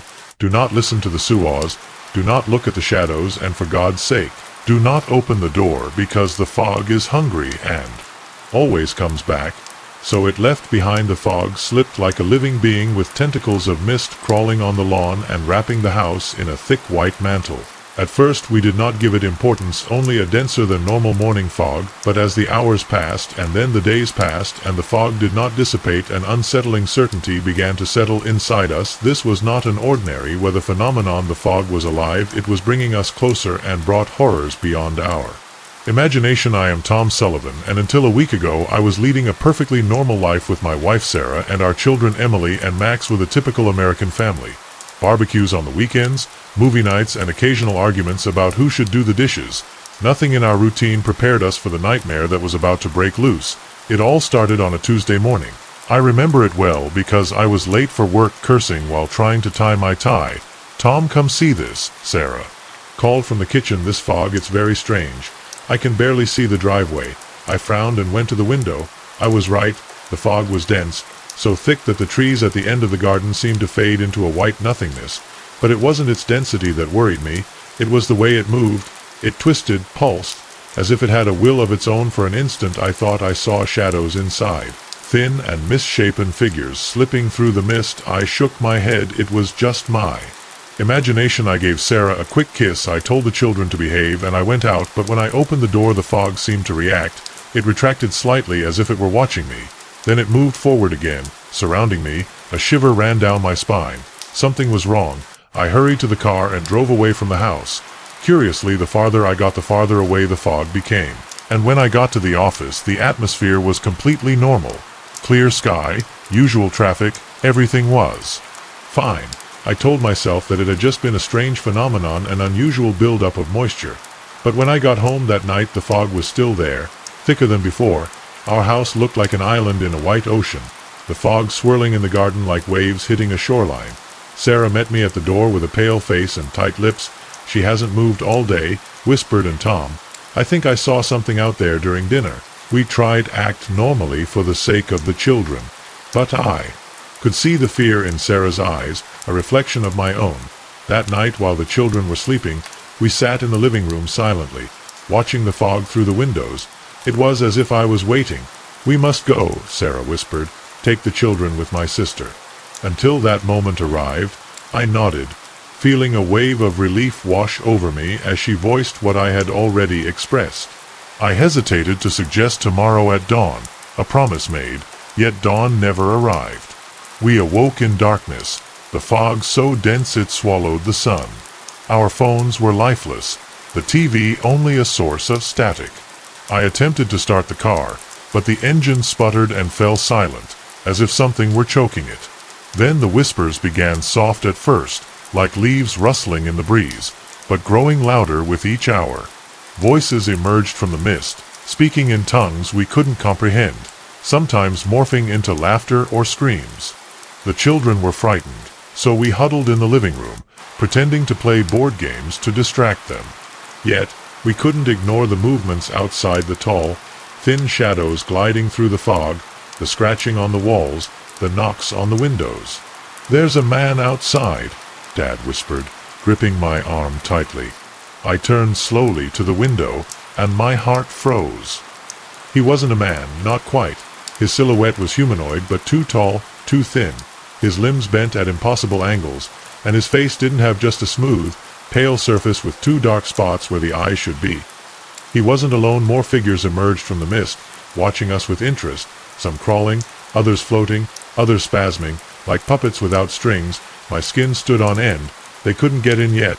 No, but they were waiting for the fog to take us completely. We locked all the windows, piled furniture against the doors. The whispers increased, becoming distorted screams. The house creaked and trembled with every blow of the creatures outside. The old woman camera felt heavy in my hands, its worn leather strap scratching roughly against my skin. I had bought it because I whimsed at a flea market, enchanted by its vintage look, and the sellers claimed that it still worked. What I didn't know at the time was that this innocent purchase would drag me into a nightmare beyond my imagination, because when I developed the roll of film that was still inside, I realized my name is Alex, and I've always been fascinated by photography. There's something magical about freezing an instant in time, preserving it forever. So when I saw the old Leica M3 at Mrs. Gillespie's booth, I couldn't resist. The price was steep, but the camera was surprisingly good for its age. "Oh, that old thing," said the Mrs. Gillespie, with a strange glint in her cloudy eyes. "I found her at a real estate sale. They say her former owner was a traveler. I would wager she's seen incredible things. I should have asked more. I should have noticed how she seemed eager to get rid of it, or how her hands trembled slightly as she handed it to me, but I was too excited about my find to pay attention to those signs. At home I examined my new acquisition in more detail. It was a beauty. The metal body had only a few scratches, and the shutter still worked with a satisfying click. To my surprise, inside there was still a roll of film. Intrigued, I decided to finish it by taking some test photos in my apartment. I developed the images that same night in my darkroom. Childish anticipation ran through my veins. What kind of photos the former owner would have captured? What stories would the first images tell? Were normal landscapes, urban scenes, nothing out of the ordinary? But when I hung up the next negative to dry itself, a shiver ran down my spine. It was an image of a busy street, people walking, cars passing by, but a figure stood out, a man looking directly into the camera, his face a mask of pure terror. The strangest thing was that it seemed blurry, almost transparent, as if it was fading, blinking, trying to attribute it to an error in the exposure. But the photo made me drop the negative with a start. It was a young woman smiling happily at the camera, and behind her, reflected in a shop window, was the same man. Only now his form was even more diffuse, as if he was disappearing from this world. My hands trembled as he developed the rest of the roll. Each image showed the same thing. The man appeared in the background in different scenarios, more and more translucent to the last photo. One taken in what looked like a graveyard. He was there, but barely visible, little more than a shadow among the tombstones, as if the camera had completely consumed him. I spent hours looking at the photos, trying to find a rational explanation. It was impossible, and yet the evidence was in front of me. This camera had captured more than just light. I had caught a soul that night. I didn't sleep. I scrambled in bed, tormented by images of faces fading into film, trapped in a negative forever. At dawn, I decided to investigate. I started searching the internet for stories about cursed or haunted. Most of them were cheap horror stories, but then, on an old photographer's forum, I found something that made me feel a knot in my stomach. My grandfather had a Leica M3. Maybe if you have it, get rid of it now before it's too much shortly after. But the message was not the only one who had had this camera, and I knew it was dangerous. All my instincts screamed at me to destroy it, burn it, to break it into pieces. Forget that I once had it in my hands, but I didn't, I couldn't. I had to know more. In the following days, I contacted photography experts and students of the paranormal. Many took me for crazy, but one historian agreed to meet with me. Dr. Eleanor B. was a petite woman with razor-sharp eyes. She examined the camera carefully with a frown. "This is not an ordinary artifact," she finally said. "Where did you get her?" I told her about Mrs. Gillespie, about the flea market, about the photos. She nodded slowly, as if she were confirming something she already suspected. "There are stories," she began in a low voice, "objects capable of capturing more than just images. It is said that with the right combination of materials and a dark intention, relics capable of trapping the soul itself can be created." A chill ran down my spine. But why did I ask what the purpose would be? The doctor's eyes went to meet mine. There was fear in them. "Power, Mr. Chen. the kind of power that is obtained by consuming the essence of others. I swallowed hard, remembering the final image of the man, almost non-existent in the photo, every time a photo is taken. With this camera, the doctor continued, extract something from the captured person, a little of his energy, his soul, until there is nothing left. The pieces fit together suddenly in my mind. Someone had created this camera to feed on the souls of those I photographed that night. I decided to end this. I took the camera, the photos and the negatives. I doused a vacant lot with gasoline and lit a match. The flames came to life immediately, devouring the leather, metal and paper. But before the camera was reduced to ashes, I heard a scream, not with my ears but in my head, a howl of agony and rage that almost made me lose my sanity. I fell to my knees, holding my head, while images paraded before my eyes. I saw the man from the free photos. I saw many others, their souls trapped in the camera for who knows how long, and I saw the one who had caught them, a dark figure devouring their essence greedily. The visions abruptly ceased. When I looked up, the camera was just a pile of ashes. I would like to say that it all ended there, but since that night I have changed. I see things that others do not see, shadows that move in the shadows, corners, transparent figures that disappear when I turn my head, and sometimes when I close my eyes, I still hear them, the souls trapped in the camera, whispering to me from the other side, looking for a way back. If you ever see an old camera in a flea market and it seems too good to be true, stay away. Some relics of the past must remain forgotten, because you never know what might be staring at you from the other side of the lens in the weeks to come. I spent them immersed in research, trying to make sense of what I had experienced. I found more stories of other explorers who had stumbled upon Everdale over the years. Some had managed to escape like me, others had not been so lucky. I discovered that the origin of the town was not that of an ordinary colony, had not been simple colonists, but a group dedicated to a strange and esoteric form of magic. Their purpose was to create a place outside of time, a sanctuary where they could live forever unchanged, and they had achieved this in a certain way, but their magic had twisted them, trapping them in an existence halfway between life and death. The people he had seen were not the original colonists, but echoes of what were once manifestations of the people's own consciousness. I didn't know. What I did discover was that Everdale didn't exist in one place. It moved. It appeared in different wild places in the country, always in isolated areas, always waiting for unsuspecting travelers to stumble upon it. Sometimes in the middle of the night I dream of that glowing barrier, and in my dreams I can't get through it. Instead, they drag me back to the village, surrounded by those changing faces, those bodies too fluid. The tall woman smiles at me, welcoming me home, awake, drenched in sweat, my heart running wild, and for an instant I see my own reflection in the mirror, blurring like hers. I don't do any more urban explorations. I've stopped looking for lost places. I've learned that there are places that are not. Finding communities that disappear for a reason, but I can't. Everdale is still out there waiting for its next victim. The people I saw keep repeating their infinite existence, trapped in an endless cycle, and sometimes when the wind blows a certain way and the world becomes eerily quiet, I swear I can hear them calling me, giving me the Avenue House. If you ever find yourself walking in the woods and you come across a town that doesn't appear on any map, a place too perfect, too intact, run, and don't look back, because Everdale is always waiting, always hungry for new residents, and once it welcomes you home, you may never go out again. The shortcut was supposed to save me time. Instead, it led me into a nightmare that even in my worst dreams I couldn't have imagined. As I drove down that narrow, unfamiliar street, the shadows seemed to deepen. The houses became more dilapidated, and an overwhelming sense of unease settled in my stomach. I should have turned around then, but I kept driving without realizing that with every second that passed I was sealing my fate. It had been a long day at the office, one of those soul-shattering days where nothing goes right and it seems like everyone is against you. I was exhausted, irritated, and desperate to get to my apartment to enjoy a much-needed glass of wine when my GPS suggested a new route that would shave 15 minutes off my usual commute. I didn't think twice before accepting it. At first the neighborhood seemed normal enough. Old houses, yes, with the peeling paint and the gardens a little unkempt, but nothing out of the ordinary for that part of the city. However, as I went further into the maze of streets, the things began to change subtly. The street lights that should have started to light up at dusk remained off. The few cars I saw parked on the sidewalk were old models covered in a thick layer of dust, as if they hadn't moved in years. And people where people were. No one was walking dogs. There were no children. playing in the gardens. The whole neighborhood seemed deserted. I squeezed the steering wheel tighter, my knuckles turning. Something was wrong.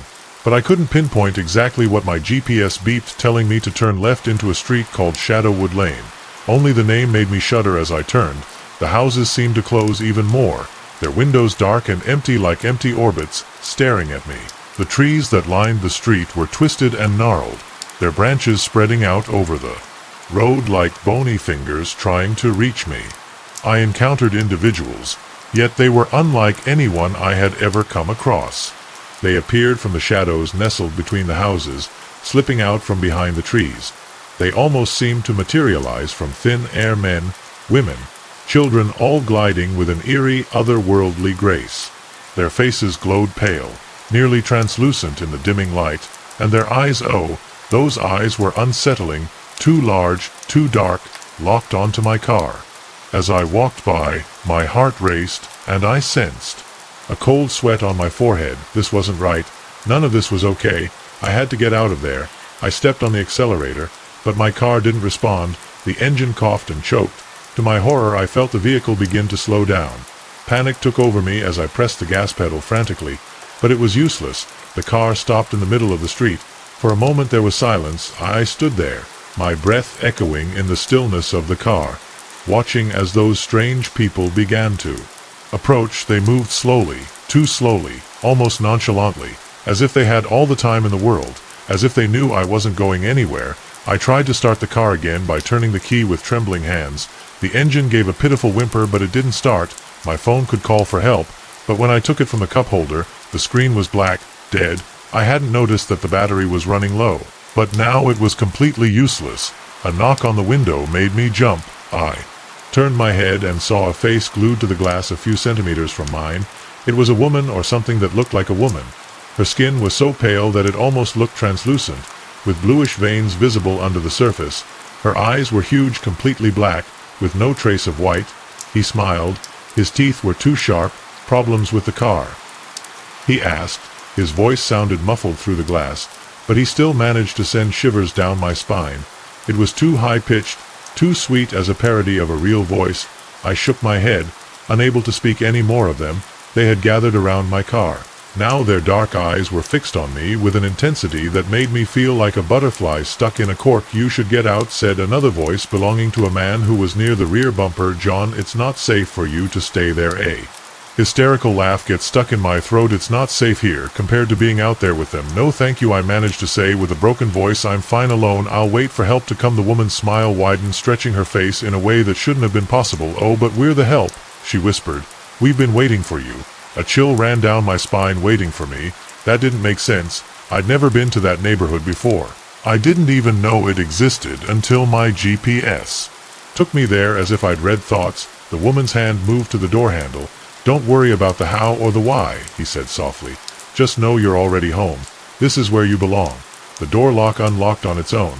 I rushed to press the lock button, but it didn't help. Every time I locked it unlocks again. Panic overwhelmed me, and the only thing I could think of, I crawled into the back seat. Music. I just ran. My legs moved furiously while I ran down the dark street, the sound of my gasping breath ringing in my ears. I could hear them behind me. Their footsteps were eerily silent, but somehow still audible over the frantic beating of my heart. The houses blurred around me, each more decrepit and more mistaken than the last. The shadows lengthened. The branches of the trees leaned toward me as if trying to catch me. I turned corners, random, left, right, left again, hoping to lose my pursuers in the maze of streets. But no matter how fast I ran, I knew they were still there, waiting, stalking me. Just as I thought my legs were giving out, I saw at a space between two houses, a narrow passageway that led to what seemed like a more normal street. The streetlights were shining warmly, and in the distance I could see cars moving, security, normality. With one last effort I threw myself into the hollow. As I crossed between the houses I felt something cling to my clothes. A jerk followed by a frustrated sigh yanked behind me, but I managed to get through it. I stumbled and fell on the lighted sidewalk, gasping for air. I turned around expecting to see my pursuers emerging from the darkness, but the passageway I had fled through was no longer there. In its place there was a solid wall of bricks, aged as if I'd been there for decades. I had stood there gaping, my mind struggling to understand what had just happened. People on the sidewalk passed me without paying too much attention to me. Cars drove normally, their lights illuminating the city like any other. Night, it was as if the neighborhood of nightmare had never existed. Stunned, I managed to stop a taxi and gave my address to the driver as we drove along the streets. Familiar streets, I tried to make sense of what I had experienced. It had been real, a delirium brought on by stress and tiredness, an elaborate joke, but deep down I knew the truth. The terror had been too authentic, the strangeness too deep to be a mere hallucination. Somehow I had crossed over to a place where I wasn't supposed to be, a place that wanted to hold me back. When I got home, I turned on my computer and looked for any trace of Shadowwood Lane or the neighborhood I had driven through. Nothing according to maps and official records. That area was a normal residential area with nothing out of the ordinary. The following weeks I tried to forget the incident. I changed my usual route. Avoiding any chance of getting close to that area of the city, I focused on my work, on my social life, on anything that distracted me. But some nights, in the dim light of my apartment, I see something out of the corner of my eye, a pale face looking out of my window disappearing when I turn my head or as I drive. I realize that the street signs are unfamiliar to me, that the houses look like too dark and too still. In those moments my heart races, and again I'm there running through those dark streets with the weight of their presence still hanging over me, and I wonder I really escaped, or are they just waiting patiently for me to take another wrong shortcut to find my way back to that place they say I belong to. I don't know if I'll ever have the answers, but there's something I can tell you about. I have no doubt that I'll never rely on a shortcut again.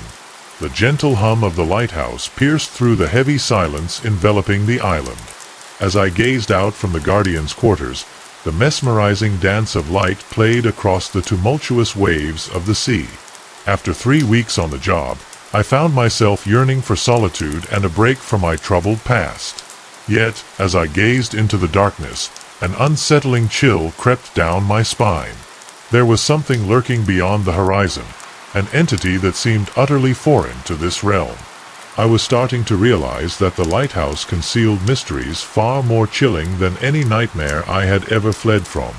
My name is Daniel Cooper, and I never intended to become a lighthouse keeper, but when life hits you again and again, sometimes you cling to any chance of escape. After losing my job, my marriage, and almost my sanity. Over the course of a year, the announcement for a temporary position as a lighthouse warden on a remote island seemed like a blessing to me. The interview was brief and conducted over the phone. The Coast Guard officer who hired me seemed more concerned about my ability to handle isolation than my specific skills. It's only 3 months, he said. Keep the light on, keep records, and report any unusual activity you think you can handle it. I accepted immediately. 3 months of peace and quiet away from the chaos of my life sounded perfect if only I had known what I was getting into. The island was smaller than I expected, just a rocky outcrop emerging from the sea. The lighthouse itself was an imposing structure, its white tower standing out against the gray sky. When the boat that took me there moved away, I felt a momentary of anxiety. I was now completely alone. The first few days passed without incident.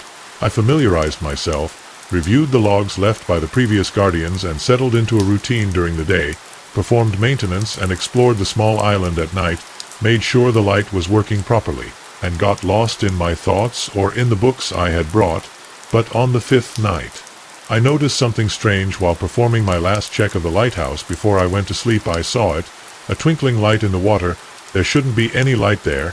It was a sickly green, floating above the waves like a bioluminescent jellyfish. I watched it for almost a moment, fascinated. It seemed to move with purpose, zigzagging in a pattern I couldn't finally decipher. As suddenly as it had appeared, the light disappeared. I rubbed my eyes, wondering if I had imagined everything. But going through the logbook, I found something unsettling. Previous guardians had also seen it. Similar lights had been reported for decades, always described in the same way: greenish glow, intentional movement, sudden disappearance. As the weeks went by, the apparitions became more frequent. Sometimes it was just a light, other times an entire group dancing on the waves in a silent symphony. I found myself spending more and more time at the window, watching and waiting for his arrival. But it wasn't just the lights. Strange things began to happen on the island itself. Tools disappeared, only to reappear in places where he knew he hadn't let them. He woke up and found intricate patterns in the sand around the lighthouse, too precise to have been formed by the wind or the waves. and deep in the night he heard whispering words in a language he didn't recognize. Emerging from the very walls of the lighthouse, I tried to rationalize everything. The insulation can play tricks on you, I told myself. The lights must be some kind of bioluminescent algae, the lost tools, simple distraction on my part, the patterns in the sand, the work of some creature that I had not yet seen. But deep down I knew that I was lying to myself. Something was happening on this island, something that escaped all rational explanation. Everything came to a critical point on the night of the full moon exactly 3 weeks after my arrival. The sea was unusually calm, a mirror reflecting the puffy moon above me. I was in the lantern room, polishing the lens, when I heard it, a deep, rumbling sound like giant stones rubbing against each other. It came from the base of the lighthouse, my heart hammering in my chest as I descended the spiral staircase with each as I passed. The sound grew until it was the only thing I could hear. When I reached the lowest level, Lovey and my mind almost broke. The ground was opening up. There is no other way to describe it. The solid stone was splitting, revealing an unfathomable abyss underneath, and emerging from those impossible depths, I saw something that made me want to tear out my eyes so that I would no longer see a creature, if you could call it at all. So massive tentacles, thick like tree trunks, twisted and emerged from the well. They were covered in bioluminescent spots, the same sickly green hue I had seen in the water. Then came the bulbous body, its translucent flesh, revealing shadowy organs beating inside it, and then his eyes, dozens of them, perhaps hundreds, covering his body like an infernal constellation, all focused on me at once, and at that moment I met the true terror. I wanted to run, scream, do anything except stay there frozen in horror, but I couldn't move. It wasn't just fear that paralyzed me, it was something else. The creature held me back, its gaze piercing the depths of my being, and then spoke to me not in words, but directly in my mind. Images and sensations flooded my consciousness. Ancient cities under the only civilizations that arose and fell, beautiful secrets of the universe. It was both awe-inspiring and terrifying, and in that moment, I grasped the true purpose of the lighthouse. It wasn't merely a guide for ships, it was a beacon, a summons for something ancient and formidable. I realized that this entity had existed long before humanity, with the lighthouse standing atop their prison. The guardians were not mere custodians of the light, they were the jailers. Time lost all meaning as I was engulfed by their visions. Minutes or hours could have passed. Eventually, in a moment of mercy, the tentacles began to withdraw, slithering back into the abyss. The rumbling returned as the stone sealed shut, restoring the room to its original state, as if nothing had transpired. I stumbled back to my chambers, my mind in tatters. I yearned to escape, to swim away if necessary, but deep down, I understood the futility of it all. Chosen against my will, I now stood as the guardian of an ancient and terrible force, one that eluded the grasp of human understanding. The following morning, I submitted my routine report to the Coast Guard. Everything was as expected, with nothing unusual to note. I wasn't truthful. What other option did I have? Who would trust my words at this moment? As I penned these lines, I witnessed the green lights twinkling over the water once more. I've come to realize what they truly are. Neither bioluminescent algae nor fish. Strangers are mere extensions of the entity that lies dormant beneath the lighthouse. They perpetually seek my 3-month contract, which is nearing its end, yet I know I cannot leave. Someone must remain vigilant. Someone must keep the light burning, not for the boats, but for the creature that slumbers below. So, I will continue my watch. If you ever find yourself aboard a vessel, passing by a secluded lighthouse, and you catch sight of green lights shimmering in the water, resist the urge to look too closely. Some secrets are meant to stay submerged. The first thing that captivated me about Everdale was the silence. As I ventured deeper into the valley, the familiar sounds of nature, the chirping of birds, the rustling of leaves, the scurrying of small creatures vanished, replaced by an eerie stillness that pressed against my eardrums. I must have turned around then. I must have turned around. Despite acknowledging the inherent wrongness of the situation, my insatiable curiosity, an infuriating trait that had led me into trouble countless times, drove me onward. Unbeknownst to me, I was stepping into a trap that had been set for centuries. I'm Jake, an urban explorer with a distinct viewpoint. I seek out abandoned buildings and forgotten tunnels, as well as entire communities, lost towns, ghosts, and failed utopias, locations erased from the map by disasters or the relentless march of time. This fervor drove me to uncover the Everdale rumors.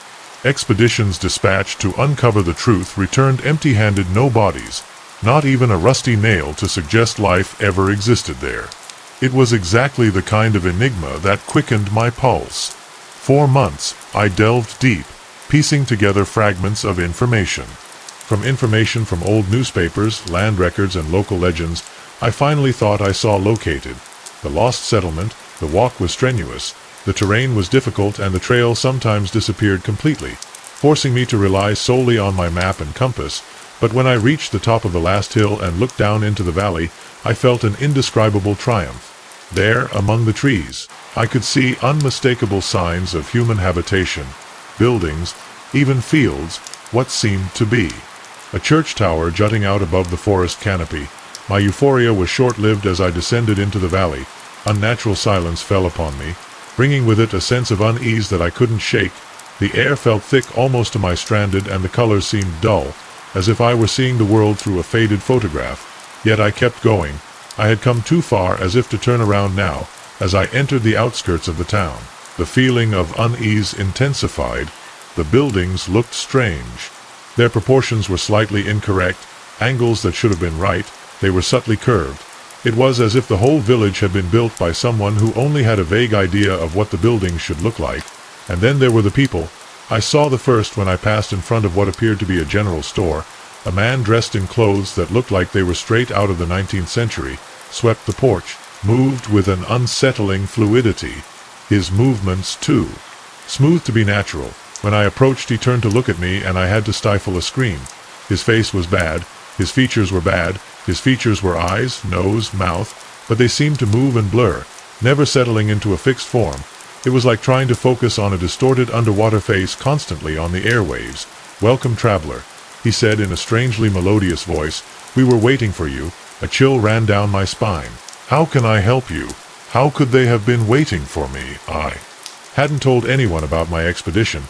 "I'm just passing through," I managed to stammer. I didn't want to interrupt the man's face.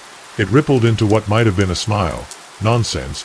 You're exactly where you need to be. See, others will want to meet you." Before I could, as more people began to pour out of the buildings around me, men, women, children, all dressed in old clothes, all moving with the same unnatural grace, all with those changing, blurred faces around me. "They're not quite human." Voices rising in a cacophony of greetings and exclamations. I felt dizzy, overwhelmed by their presence and by the feeling that something was terribly wrong. "Please," I said, trying to back away. I have to go back." A woman's voice cut off the noise. The crowd opened, revealing a figure that made my blood freeze. It was tall, impossibly tall. Its head almost brushed the ceiling of the nearby porch. Its face was the most defined I had seen so far, but it was a face that belonged to nightmares. Too angular, too symmetrical, with eyes that seemed to shine from within. "There is no turning back, dear Jake," he said, pronouncing my name as if he had known it forever. "You're home." I ran. I don't remember making a conscious decision to do so, but suddenly I was running down the main street of the village. My heart hammered in my ears. The buildings blurred around me, seeming to twist and extend towards me with impossible angles. Behind me, I could hear them chasing me. Their footsteps were a terrible rhythm that seemed to make me tremble. The ground, I didn't dare to look back, fearing what I might see. I came to the edge of the village, hoping to find the forest I'd walked through before. Instead, I came across a translucent and shiny barrier. Beyond it, I could see the trees, the mountains, the world I knew. But it was like looking through warped glass. Everything was distorted and strange. I pressed my hands against the barrier, desperately searching a way to get through. It felt solid and at the same time flexible, as if I was pushing against a membrane. With a desperate effort, I managed to get through it. The barrier stretched and then closed behind me like a band. He didn't stop running until I reached my camp, my lungs burning and my legs trembling with exhaustion. Only then did I dare to look back. The valley was empty. There was no village or fields, no church tower rising into the sky, just untouched and serene nature. We packed up and I left there without stopping until I reached my car. While driving back, I tried to convince myself that it had all been a hallucination. Maybe I had eaten something bad or the altitude had affected me, but deep down I knew the truth. What I had seen in that valley was real, as impossible as it seemed the first thing I had seen. I noticed as I walked into my new house the smell wasn't the dusty smell of an old house or the chemical and of fresh paint number, was something more of a sweet, cloying smell like faded flowers mixed with something denser, something rotten. I tried to convince myself that it was my imagination, that it was just the combination of nerves and excitement. After all, this was supposed to be a new I started, but would soon discover that nothing in this house was what it seemed. I had bought it on impulse after my divorce. I needed a change, a place to start over. When I saw the ad for the old Victorian house on the outskirts of the village, I knew it was perfect. Yes, I needed a job, but that was part of the charm, a project to focus on. The real estate agent was eager to close the deal, too anxious to me. Handed over the keys almost before the ink on the papers dried. I should have seen that as a warning, but I was overly enthusiastic about the idea of my new home that first night I hardly slept. The house moaned and creaked, not like an old building settling down, but like something that breathed, and worse, I couldn't shake the feeling that I was being watched, as if there was someone else with me. Something a day. Next I tried to laugh at my paranoia. Old houses have character, I said to myself. That was part of the charm. I didn't spend the day cleaning and repairing things. That's when I started ripping the wallpaper from the second floor hallway. When I found the first anomaly under a particularly sturdy section, my fingers touched something solid. It wasn't a wall smooth, it was wood. A small door no bigger than a shoebox was closed with a key. The lock was old and rusty. I tried all the keys I had found around the house. None of them fit. After a while, curiosity overcame me. I went for a lever and forced the lock. The wood was easily broken, astled with a creak. Inside there was a dark and narrow space. I put my hand blindly. My fingers touched something soft, something small. I pulled it out with a shiver on my skin. It was a doll of porcelain. Her face was cracked. She was missing an eye, and her expression wasn't a smile. It was a grimace of terror, a face frozen in a silent scream. I should have gotten rid of her at that moment, but something stopped me. Instead, I put her on a shelf in my room, telling me that she was just a part of the house's past. Just that night the dreams began. I envisioned myself strolling along the street. The house loomed larger than I remembered. Corridors elongated, stairs twisted at surreal angles, and dolls, thousands of them, filled every nook, each wearing that same haunting expression. I awoke, drenched in sweat, as the sweet aroma in the house intensified, bordering on overwhelming. I settled onto the bed, focusing on steadying my breath. Then I saw it. The doll was no longer on the shelf. It was at the foot of my bed looking at me. I tried to rationalize what. Maybe I moved her asleep. Maybe she was confusing the nightmare with reality. But deep down I knew the truth. The following weeks everything intensified. Objects that I left in one place appeared in another. Whispers in empty rooms. Childish laughter when there was no one else in the house, and always that smell getting stronger and stronger, more and more invasive. I tried to ignore it, give myself logical explanations until I went up to the attic. I had avoided the attic. I didn't know why. Maybe because of the nagging feeling that something was waiting for me there. But one night I couldn't sleep. I found myself standing in front of the door and opened it. The air was thick. The dust was floating in the light of my flashlight. There were stacked boxes, old furniture, and a little more. Thousands of dolls hanging from the ceiling, lined up on shelves, spilling from trunks and closets, all with the same expression, the same scream, frozen. But the worst, it wasn't that. The worst was the door on the back wall. There shouldn't be a door there. Not according to the plans of the house. It was old, older than the rest of the attic, and had the same symbols engraved on it that I had seen on the wrist.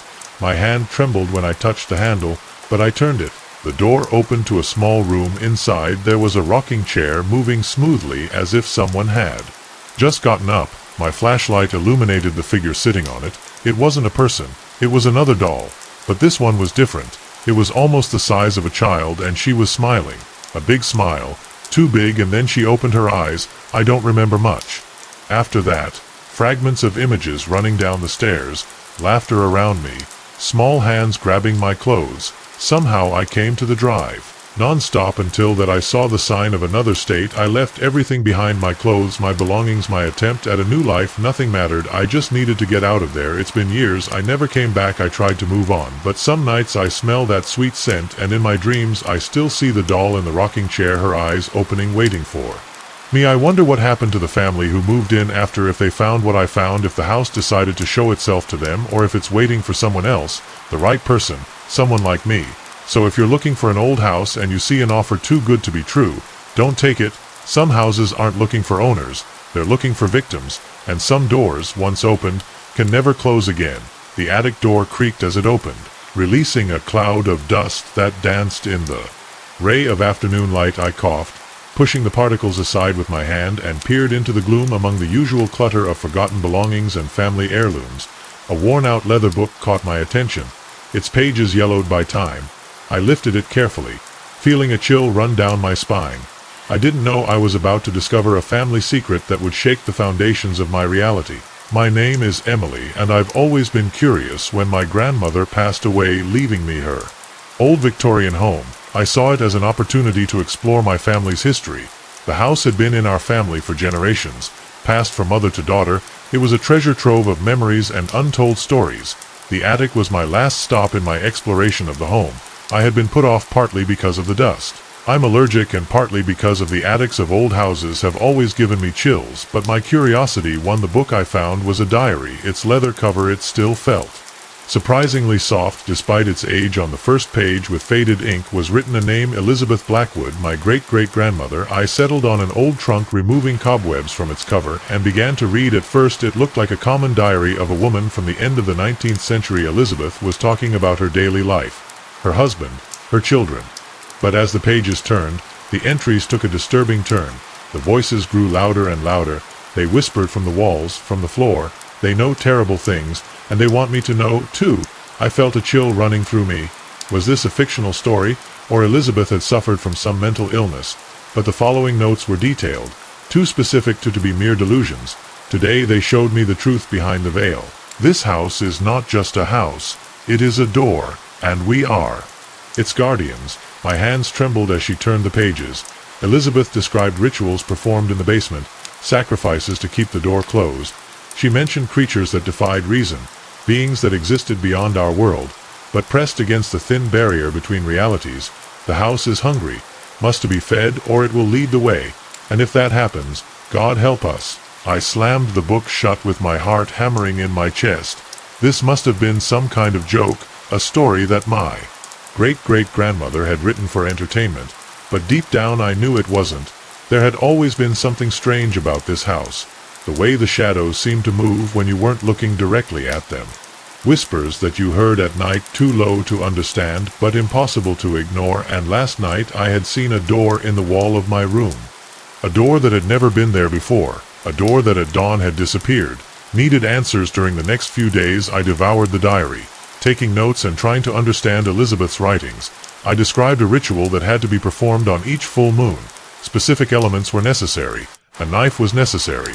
Silver candles made of melted grease. I didn't want to know what kind, and always bleed. Only a drop of the guardian's blood, given voluntarily, is a small price to keep the horror at bay. That night I went down to the basement, the newspaper in one hand, a small silver letter in the other. The moonlight came in through the small window, casting haunting shadows on the stone walls. This is madness, I whispered to myself. You're not going to do this. But something inside me knew I had to do it, because in the last week things had gotten worse. The shadows were moving too fast. The whispers had turned into distant screams. And the night before I'd swear I'd seen the door again, this time ajar. I took a deep breath and pricked my finger with the edge of the letters.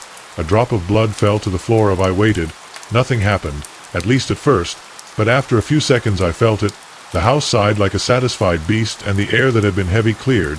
The whispers disappeared. The danger I had felt stalking me for days dissipated. I leaned against the wall, feeling weak. What did I just do? But deep in my soul I already knew it. I had taken Elizabeth's place. I had accepted my role as the new guardian, and the house had accepted me. In the following months I learned the secrets of the diary, performed the ritual every full moon, observed the house, learning to read its signals, learned the symptoms of a weakened portal, increase in whispers, shadows that move without a source of light, impossible geometries in the corners of the rooms, and learned what happens when the enfant Elizabeth described a time before that she understood her role she had. Left the house for months. When she returned, she found the town in chaos. People had disappeared, others had lost their minds, whispering about things they shouldn't have seen. She had taken all her knowledge and a sacrifice greater than blood to close the door again. Now, while it is this, I know that my time is running out. I am old, my hands tremble to hold the pen. I have no children to pass this knowledge, no daughter to inherit the guardian's curse. I worry about what will happen when she dies. The house will choose a new guardian, or finally the portal will open. I did what I could to prepare. I have written my own diary, more detailed than Elizabeth's. I have left instructions in a will, but I know that it may not be enough. The house is patient, but she is also hungry, and one day she might decide that the small offerings that we've done aren't enough anymore. If you ever inherit a house that feels too alive, pay attention. Listen to the whispers. Look at the shadows, and if you see a door where there shouldn't be one, think carefully before you open it. 'Cause some doors, once opened, can never close again. The old chamber felt heavier than it should in my hands, as if I was carrying the weight of untold stories inside of its metal casing. I found it at a flea market, drawn by its retro charm and the salesman's promise that it still worked perfectly. But when I looked through the viewfinder for the first time, a chill ran down my spine. The world through that lens wasn't quite right. The shadows seemed deeper, the colors more intense, and in the corner of the frame, I swear I saw a figure that didn't. I was there when I put the camera down. I had no idea that this seemingly harmless purchase was about to drag me into a nightmare where reality and the supernatural blurred like an overexposed photograph. My name is Michael, and I've always been fascinated by photography. There's something magical about capturing a moment in time, freezing it forever. That's why when I saw the old Leica M3 at Mrs. Donovan's booth, I could resist. The price was steep, but the camera was surprisingly good for its age. "Oh, it's an old thing," Mrs. Donovan said with misty eyes. "I found it at a sale of goods. They say its previous owner was a great artist. She captured things that no one else could see. I should have paid more attention to how her hands trembled when she handed it to me, or the relief in her eyes when I walked away with her. But she was too excited about my find to notice that night. I inspected the camera more closely. To my surprise, I still had a film reel inside. Curious to see if it still worked, I ended up taking some test photos in my apartment. I have a small developing room in my guest bathroom. Other hobbies. While developing the roll, I felt a childlike anticipation. What images the previous owner would have captured, what stories the first ones would tell. Photos were normal, landscapes, streets, nothing out of the ordinary. But then I noticed something strange in the following image. It was a scene of a busy street, people walking in a hurry, but in the center of the image a woman was standing behind. She was looking directly into the camera. Her face was a mask of terror, but the most disturbing thing was that her image was blurred, almost transparent, as if it was fading. I shuddered. Maybe it was just a flaw of the film, but then I saw the next photo, and what I saw made my blood run cold. It was a photograph of a park that I used to visit frequently. In the foreground everything seemed normal, but in the background, partially hidden behind a tree, there was a tall, unnatural, thin figure. His limbs were too long for his body, and his face, I couldn't see him clearly. But it seemed that he was smiling, a smile too wide, too crooked. My hands trembled as I developed the rest of the film. Each photo followed the same pattern, ordinary landscapes, commonplaces, and always in some corner of the image, a dark figure lurking in the distance. But in the last photograph, the one I had taken in my own apartment, the figure was no longer in the background, it was in front of me. His face still blurred but defined enough that I saw her eyes. Or rather, the dark holes where her eyes should be. My breathing quickened. This couldn't be real. It was impossible. But then, in the middle of the silence of my apartment, I heard a noise, a slight click, the sound of a shutter going off, and it wasn't coming from the camera. It was coming from the darkness behind me. That night I barely slept. Every shadow in the apartment seemed deeper. Every reflection in the windows seemed to move when I wasn't looking at the figure in the photograph. It was pursuing me. In the depths of my dreams, I jolted awake in the early morning, drenched in sweat and my heart racing. I could no longer brush it aside. I had to uncover the mystery behind this camera. I spent the next day looking for information on the internet, damn cameras, paranormal images, unexplained phenomena. Most of what I found were clearly false stories. But in an old forum, almost forgotten, I found a comment that made me shudder. It said, Lay KM3, serial number 7358 if you have it. Get rid of it before they realize that you can see them. The user had deleted his account shortly after posting the message. I verified the serial number of my camera, 70.35, exactly the same. I knew that I had to destroy it, break it, burn the negatives, forget everything. But curiosity made me. I spent the next few days researching further, contacted photography experts, historians, even some paranormal investigators. Most ignored me. But one person answered me, a woman named Dr. Elon Orbans, an art historian and collector of antique cameras, agreed to meet with me when we met. The first thing she did was examine the camera with a worried expression. "Where did you get this?" she asked. Quietly, I told her about Mrs. Donovan. "At the flea market." Dr. B.S. nodded slowly, as if she had confirmed a profound truth. "There are stories," she whispered, "of objects that can capture more than just light cameras, mirrors, paintings. Some believe that if crafted with the intention of Ade, they can serve as a window to another reality." I echoed her words, another reality, feeling a chill run down my spine. "Something that coexists with ours but remains hidden from our view," she continued. "Yet, there are moments, certain places, and specific objects that can weaken the veil separating us from them." I swallowed hard as Dr. B looked at me with grave seriousness. "The things you've seen in the photos." A knot formed in my stomach. How does she know? I wondered. "You are not the first," she replied, "and it always begins with the photos." She then revealed a file filled with newspaper clippings, old records of those who had owned the camera before me, all reporting the same unsettling experiences. Figures in the photos, silhouettes that got closer and closer, and in all cases the person disappeared without a trace. I let out a nervous laugh. "This is ridiculous. It can't be real." But the Dr. Van didn't laugh. "When was the last time you took a photo with a camera?" I thought of the last image on the film. The figure was no longer in the background. I was standing in front of the camera, in front of me. My blood froze in my veins. "I think there's no more time," whispered Dr. B.S. "You must destroy her." Now that very night I gathered everything related to the camera, the photos, the negatives, even the undeveloped film. I drove to a vacant lot on the outskirts of the city. I poured gasoline above all and lit a match. The flames devoured the film, the papers, the camera strap, the metal, and then I heard it, a scream, not with my ears, inside my head, like something was inside the chamber trapped in it and now being destroyed along with it. I covered my ears, falling to my knees as fleeting visions exploded in my mind. I saw shadows moving between us. I saw faces that should never have existed. I saw black eyes staring at me hungry. And then silence when the fire went out. The camera was just a pile of ashes and molten metal was over, or so I thought. But now I see things not in pictures, in my reflection, in the corners of the rooms, in the shadows that stretch out in the night, the same dark eyes, the same crooked smile. They're still here sometimes in the middle of the night, when everything's quiet. I hear a click, like the sound of a shutter going off.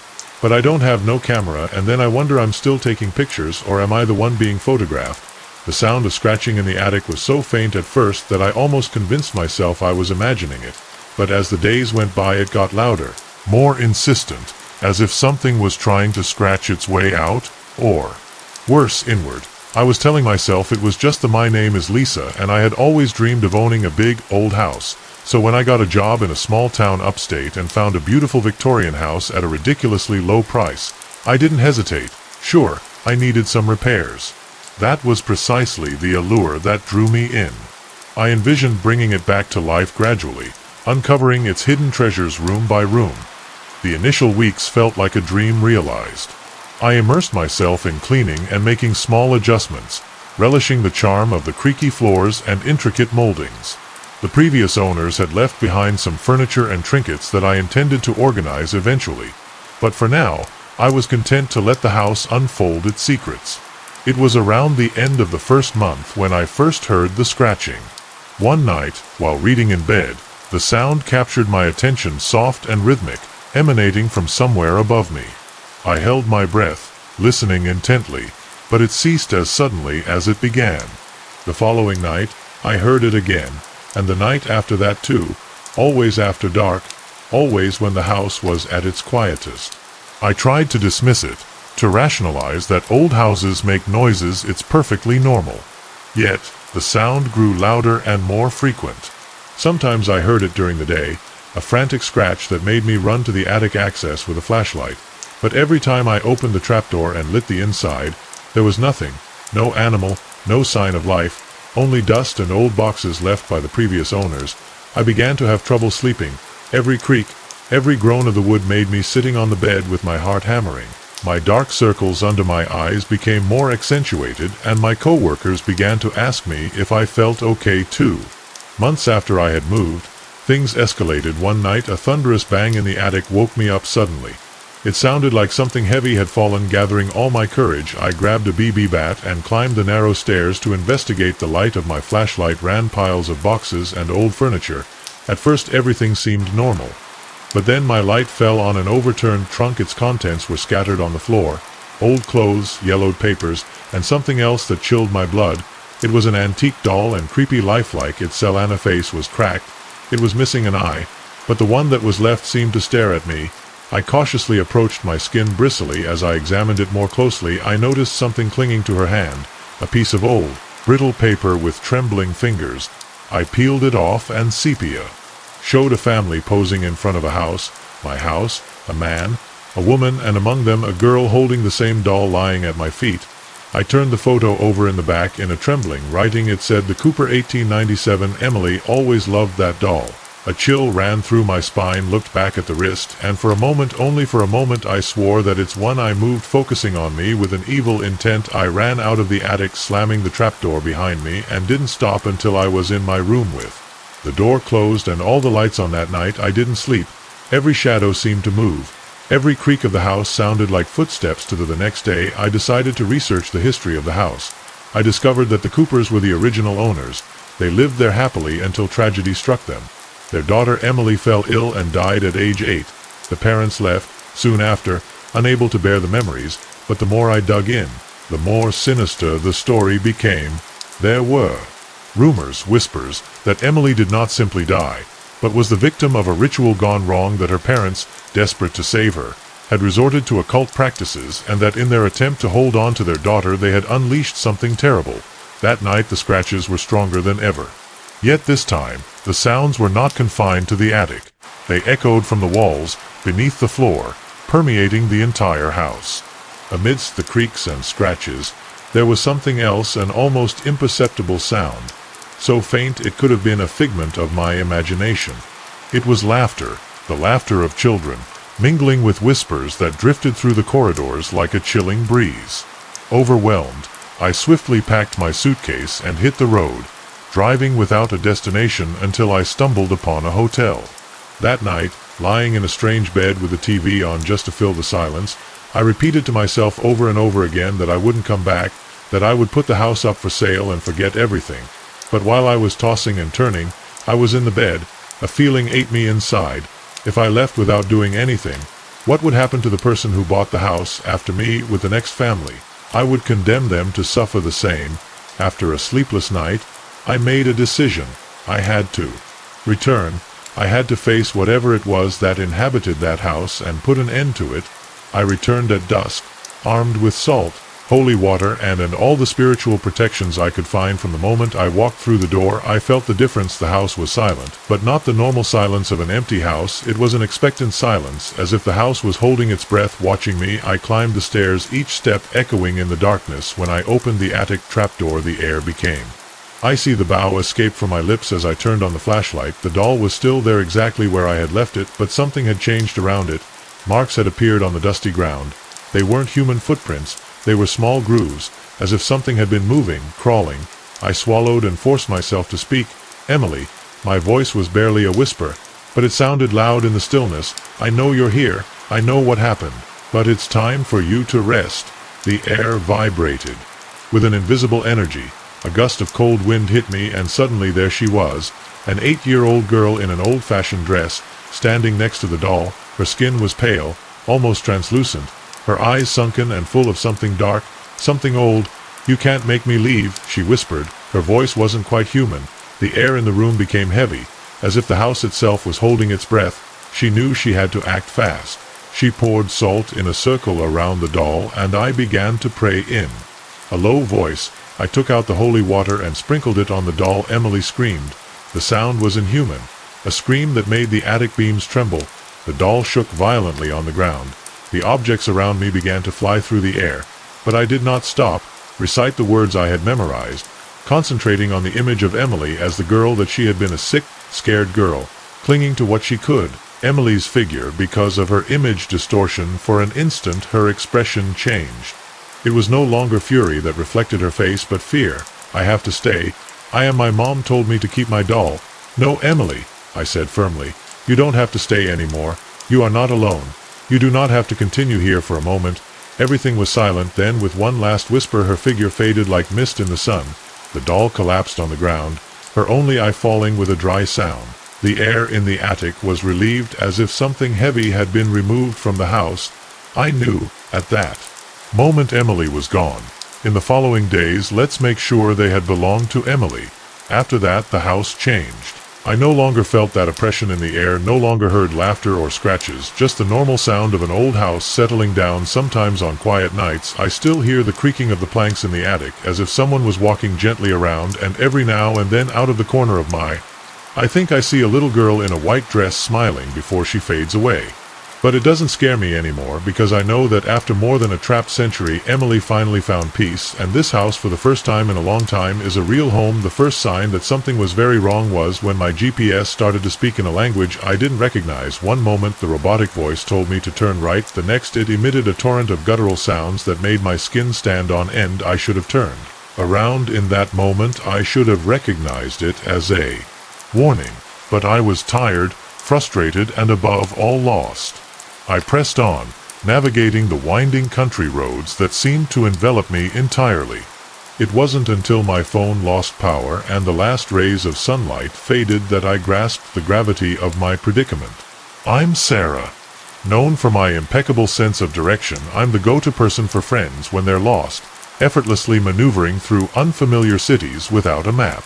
So, when I opted for a shortcut to visit my sister, I didn't hesitate, even as the roads grew narrower and the houses became sparse. I remained confident that I'd eventually find my way back to the highway. But then I reached a junction that was absent from the map. My GPS began to falter, its mechanical voice transforming into a guttural murmur, a torrent of words in a language I could feel more than hear. I switched off the screen, my heart racing, dismissing it as a mere glitch, but my hand trembled on the steering wheel. When I looked at my phone, the battery was completely dead, not 5% or 1% dead, 0. The sun had set, leaving everything in a bluish gloom. I turned on the headlights and took a deep breath. I would keep going. Surely sooner or later I would find a gas station or a sign of civilization. So I took a random road and drove, but the road never ended. The asphalt turned to gravel, then dirt, and I still couldn't find anyone. When my car started to fail, I realized the truth was not that I was lost. It was that I wasn't getting caught. The engine died suddenly without warning, no prior signs. It just stopped working. I sat in the dark, listening to my own breathing. When I finally mustered up the courage to get out of the car, I was hit by absolute silence. There were no bugs, there was absolutely no wind, there was absolutely nothing. Not even my footsteps sounded normal on the soft earth. It seemed fluffy, too soft, as if I wasn't stepping on the ground, but something else. No, I know how long I walked. The trees seemed to get taller, more twisted. Their branches leaned over me like they wanted to catch me. And then I saw the light. At first hope flooded me. A light meant people, help, salvation, but as I got closer I realized that the light wasn't normal. It was a single bare spotlight hanging from a pole at a crossroads. Under the light a sign didn't indicate directions. I only had a single word painted with what looked like dried blood: choose. I froze, and it was then when I saw them: 4 roads, each more impossible than the other. On the left, a path of bleached bones that creaked though no wind blew. To the right, a path covered in thick fog, moving with a life of its own. In front, the dirt road I had been following. But now the ant, as if she were I, lived behind me, the road I had come on. Now a river of liquid shadows flowing like water, my legs trembling. This couldn't be real. I had to be dreaming or delirious. But when you pinch me, music. Odgers myself, it was pushing me forward. The only thing I could do was keep moving forward. The journey that followed was a nightmare. The ground twisted under my feet, changing texture. Sometimes it was so soft as silk, others it was rough and sharp as ground glass. Shadows lurked at the edges of my vision, always out of reach. The stars above me were not those of our sky, and then, suddenly, it was all over. I found myself standing in the middle of a paved road. The sun was shining, cars were passing in the distance, the air had the familiar smell of hot asphalt and freshly cut grass. But something was not. It was okay. The cars were strange, more futuristic. The signs on the road had names I didn't recognize. A car pulled up next to me. He rolled down the window. "You need help?" he asked. His accent was subtly wrong. "What year is it?" I asked with a dry mouth. He told me, and my world fell apart. I had traveled more than a decade into the future. Since then, I've tried to understand what happened to me. I've studied quantum physics, parallel universes, any theory that can give me an answer, but nothing quite fits. Sometimes I wonder if I'm really back, if this world, with its slightly different technology and subtle changes in history, is mine, or if I'm still on that living path and all this is just an elaborate illusion. But there's something that haunts me more. I think about that crossroads. On the routes that I chose what would have happened if I had taken the path of bones, or the path of fog, or the river of shadows. What version of me would be writing this story then, or would it no longer exist? I don't take shortcuts anymore. I follow the main roads, the traveled routes, and if I ever see an unknown junction appear out of nowhere at nightfall, I keep driving no matter how tempting the light seems. 'Cause some roads once taken have no return.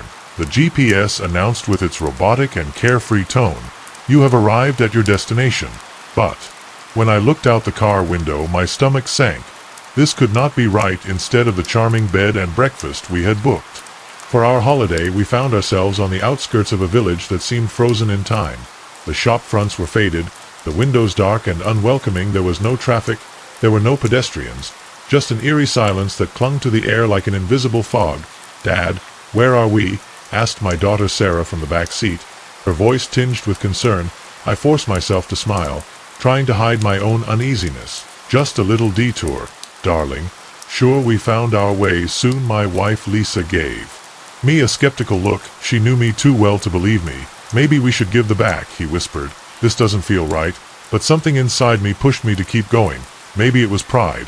Maybe the strange attraction of that forgotten place. Anyway, I made the worst decision of my life. "Let's ask for directions," I said, parking in front of what seemed to be a general store. "Someone here has to be able to help us." We got out of the car. Silence enveloped us like a blanket. There were no birds singing. There was no distant hum of traffic, not even the wind blowing. When we pushed open the door of the store, a bell rang, its shrill and lonely toll. The interior was dimly lit. The shelves were full of dusty cans and old boxes, as if no one had bought anything in years. Behind the counter, an old man was watching us with an inscrutable expression. "I can help them?" he asked in a deep voice. I explained the situation to him, showing him on my phone the address of the bed and breakfast. When he looked at the screen, a flash crossed his face. Surprise. Fear disappeared so fast that I couldn't be sure. "Oh yes," he said slowly, "I know the place, but they won't be able to get this night." I frowned. "Why is the road blocked?" "Last week's storm tore it apart." I exchanged a glance with Lisa. "What storm?" she asked. "The weather has been clear for days." The old man squinted. "Maybe where you were here, things are different." Before I could ask you more, he continued, "There's a hotel in town.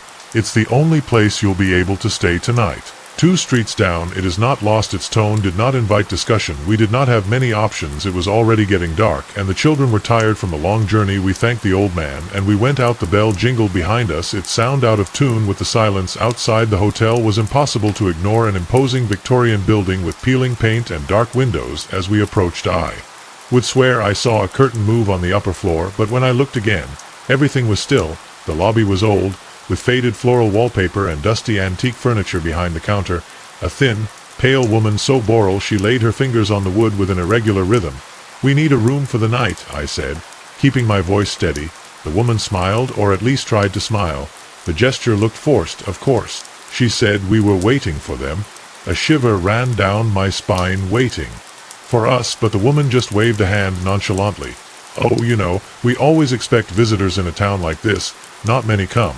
But when they do..." She didn't finish the sentence. Her eyes were shining with something I couldn't identify.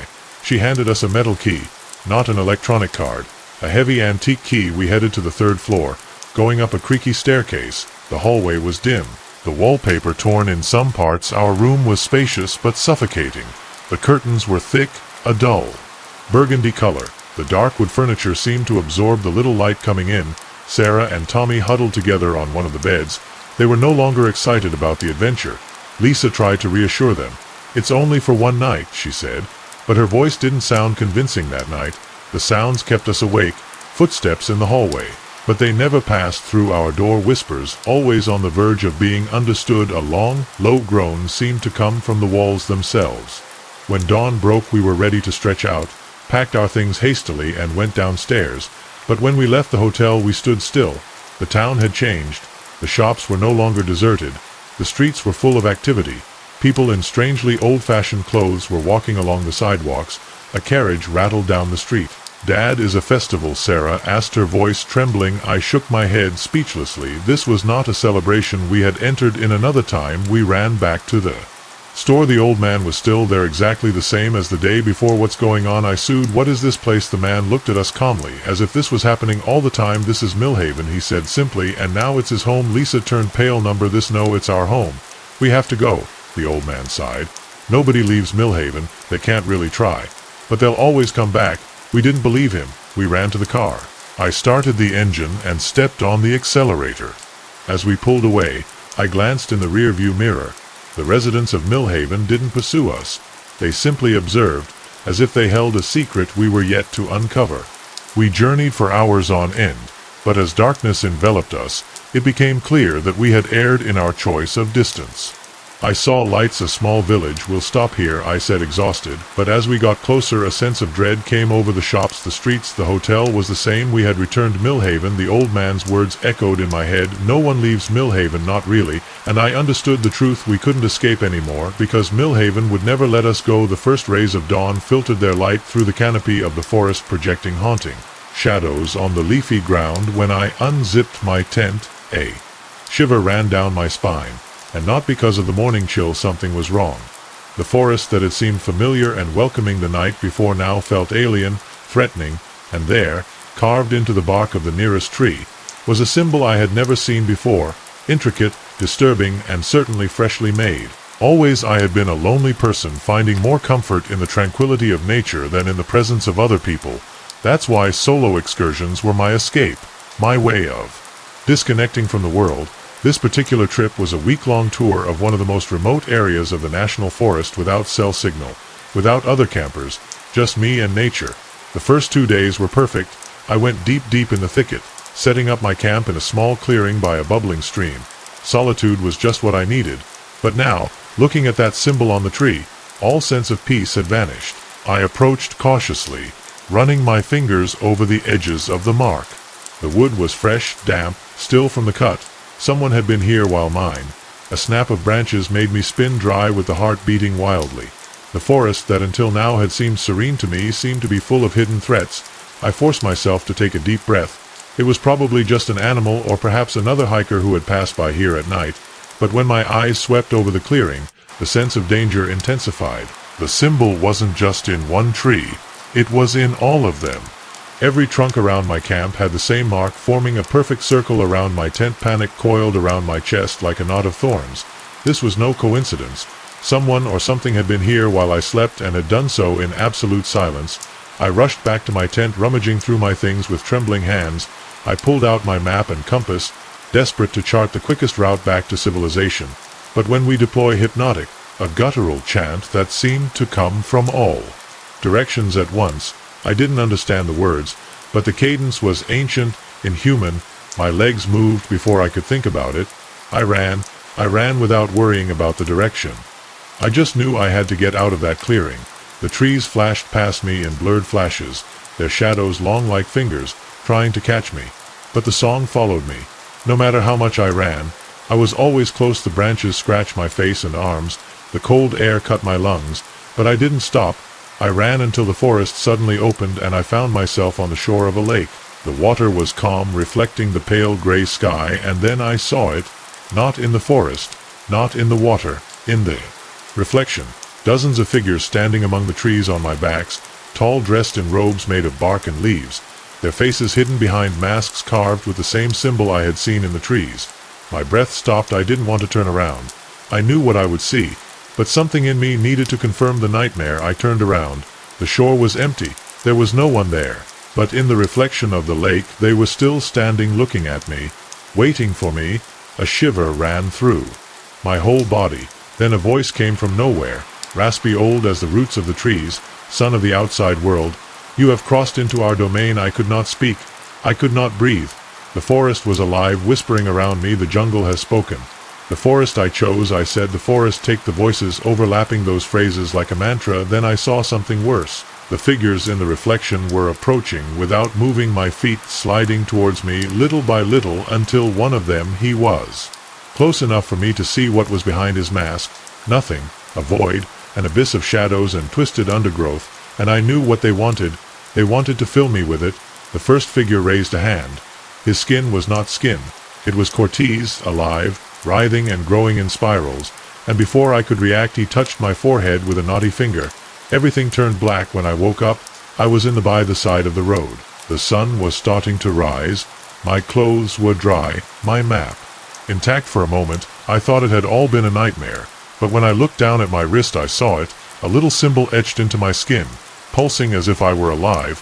I didn't camp again after that, but sometimes in my dreams I hear the song and I know that the forest hasn't forgotten me and that someday will call me back.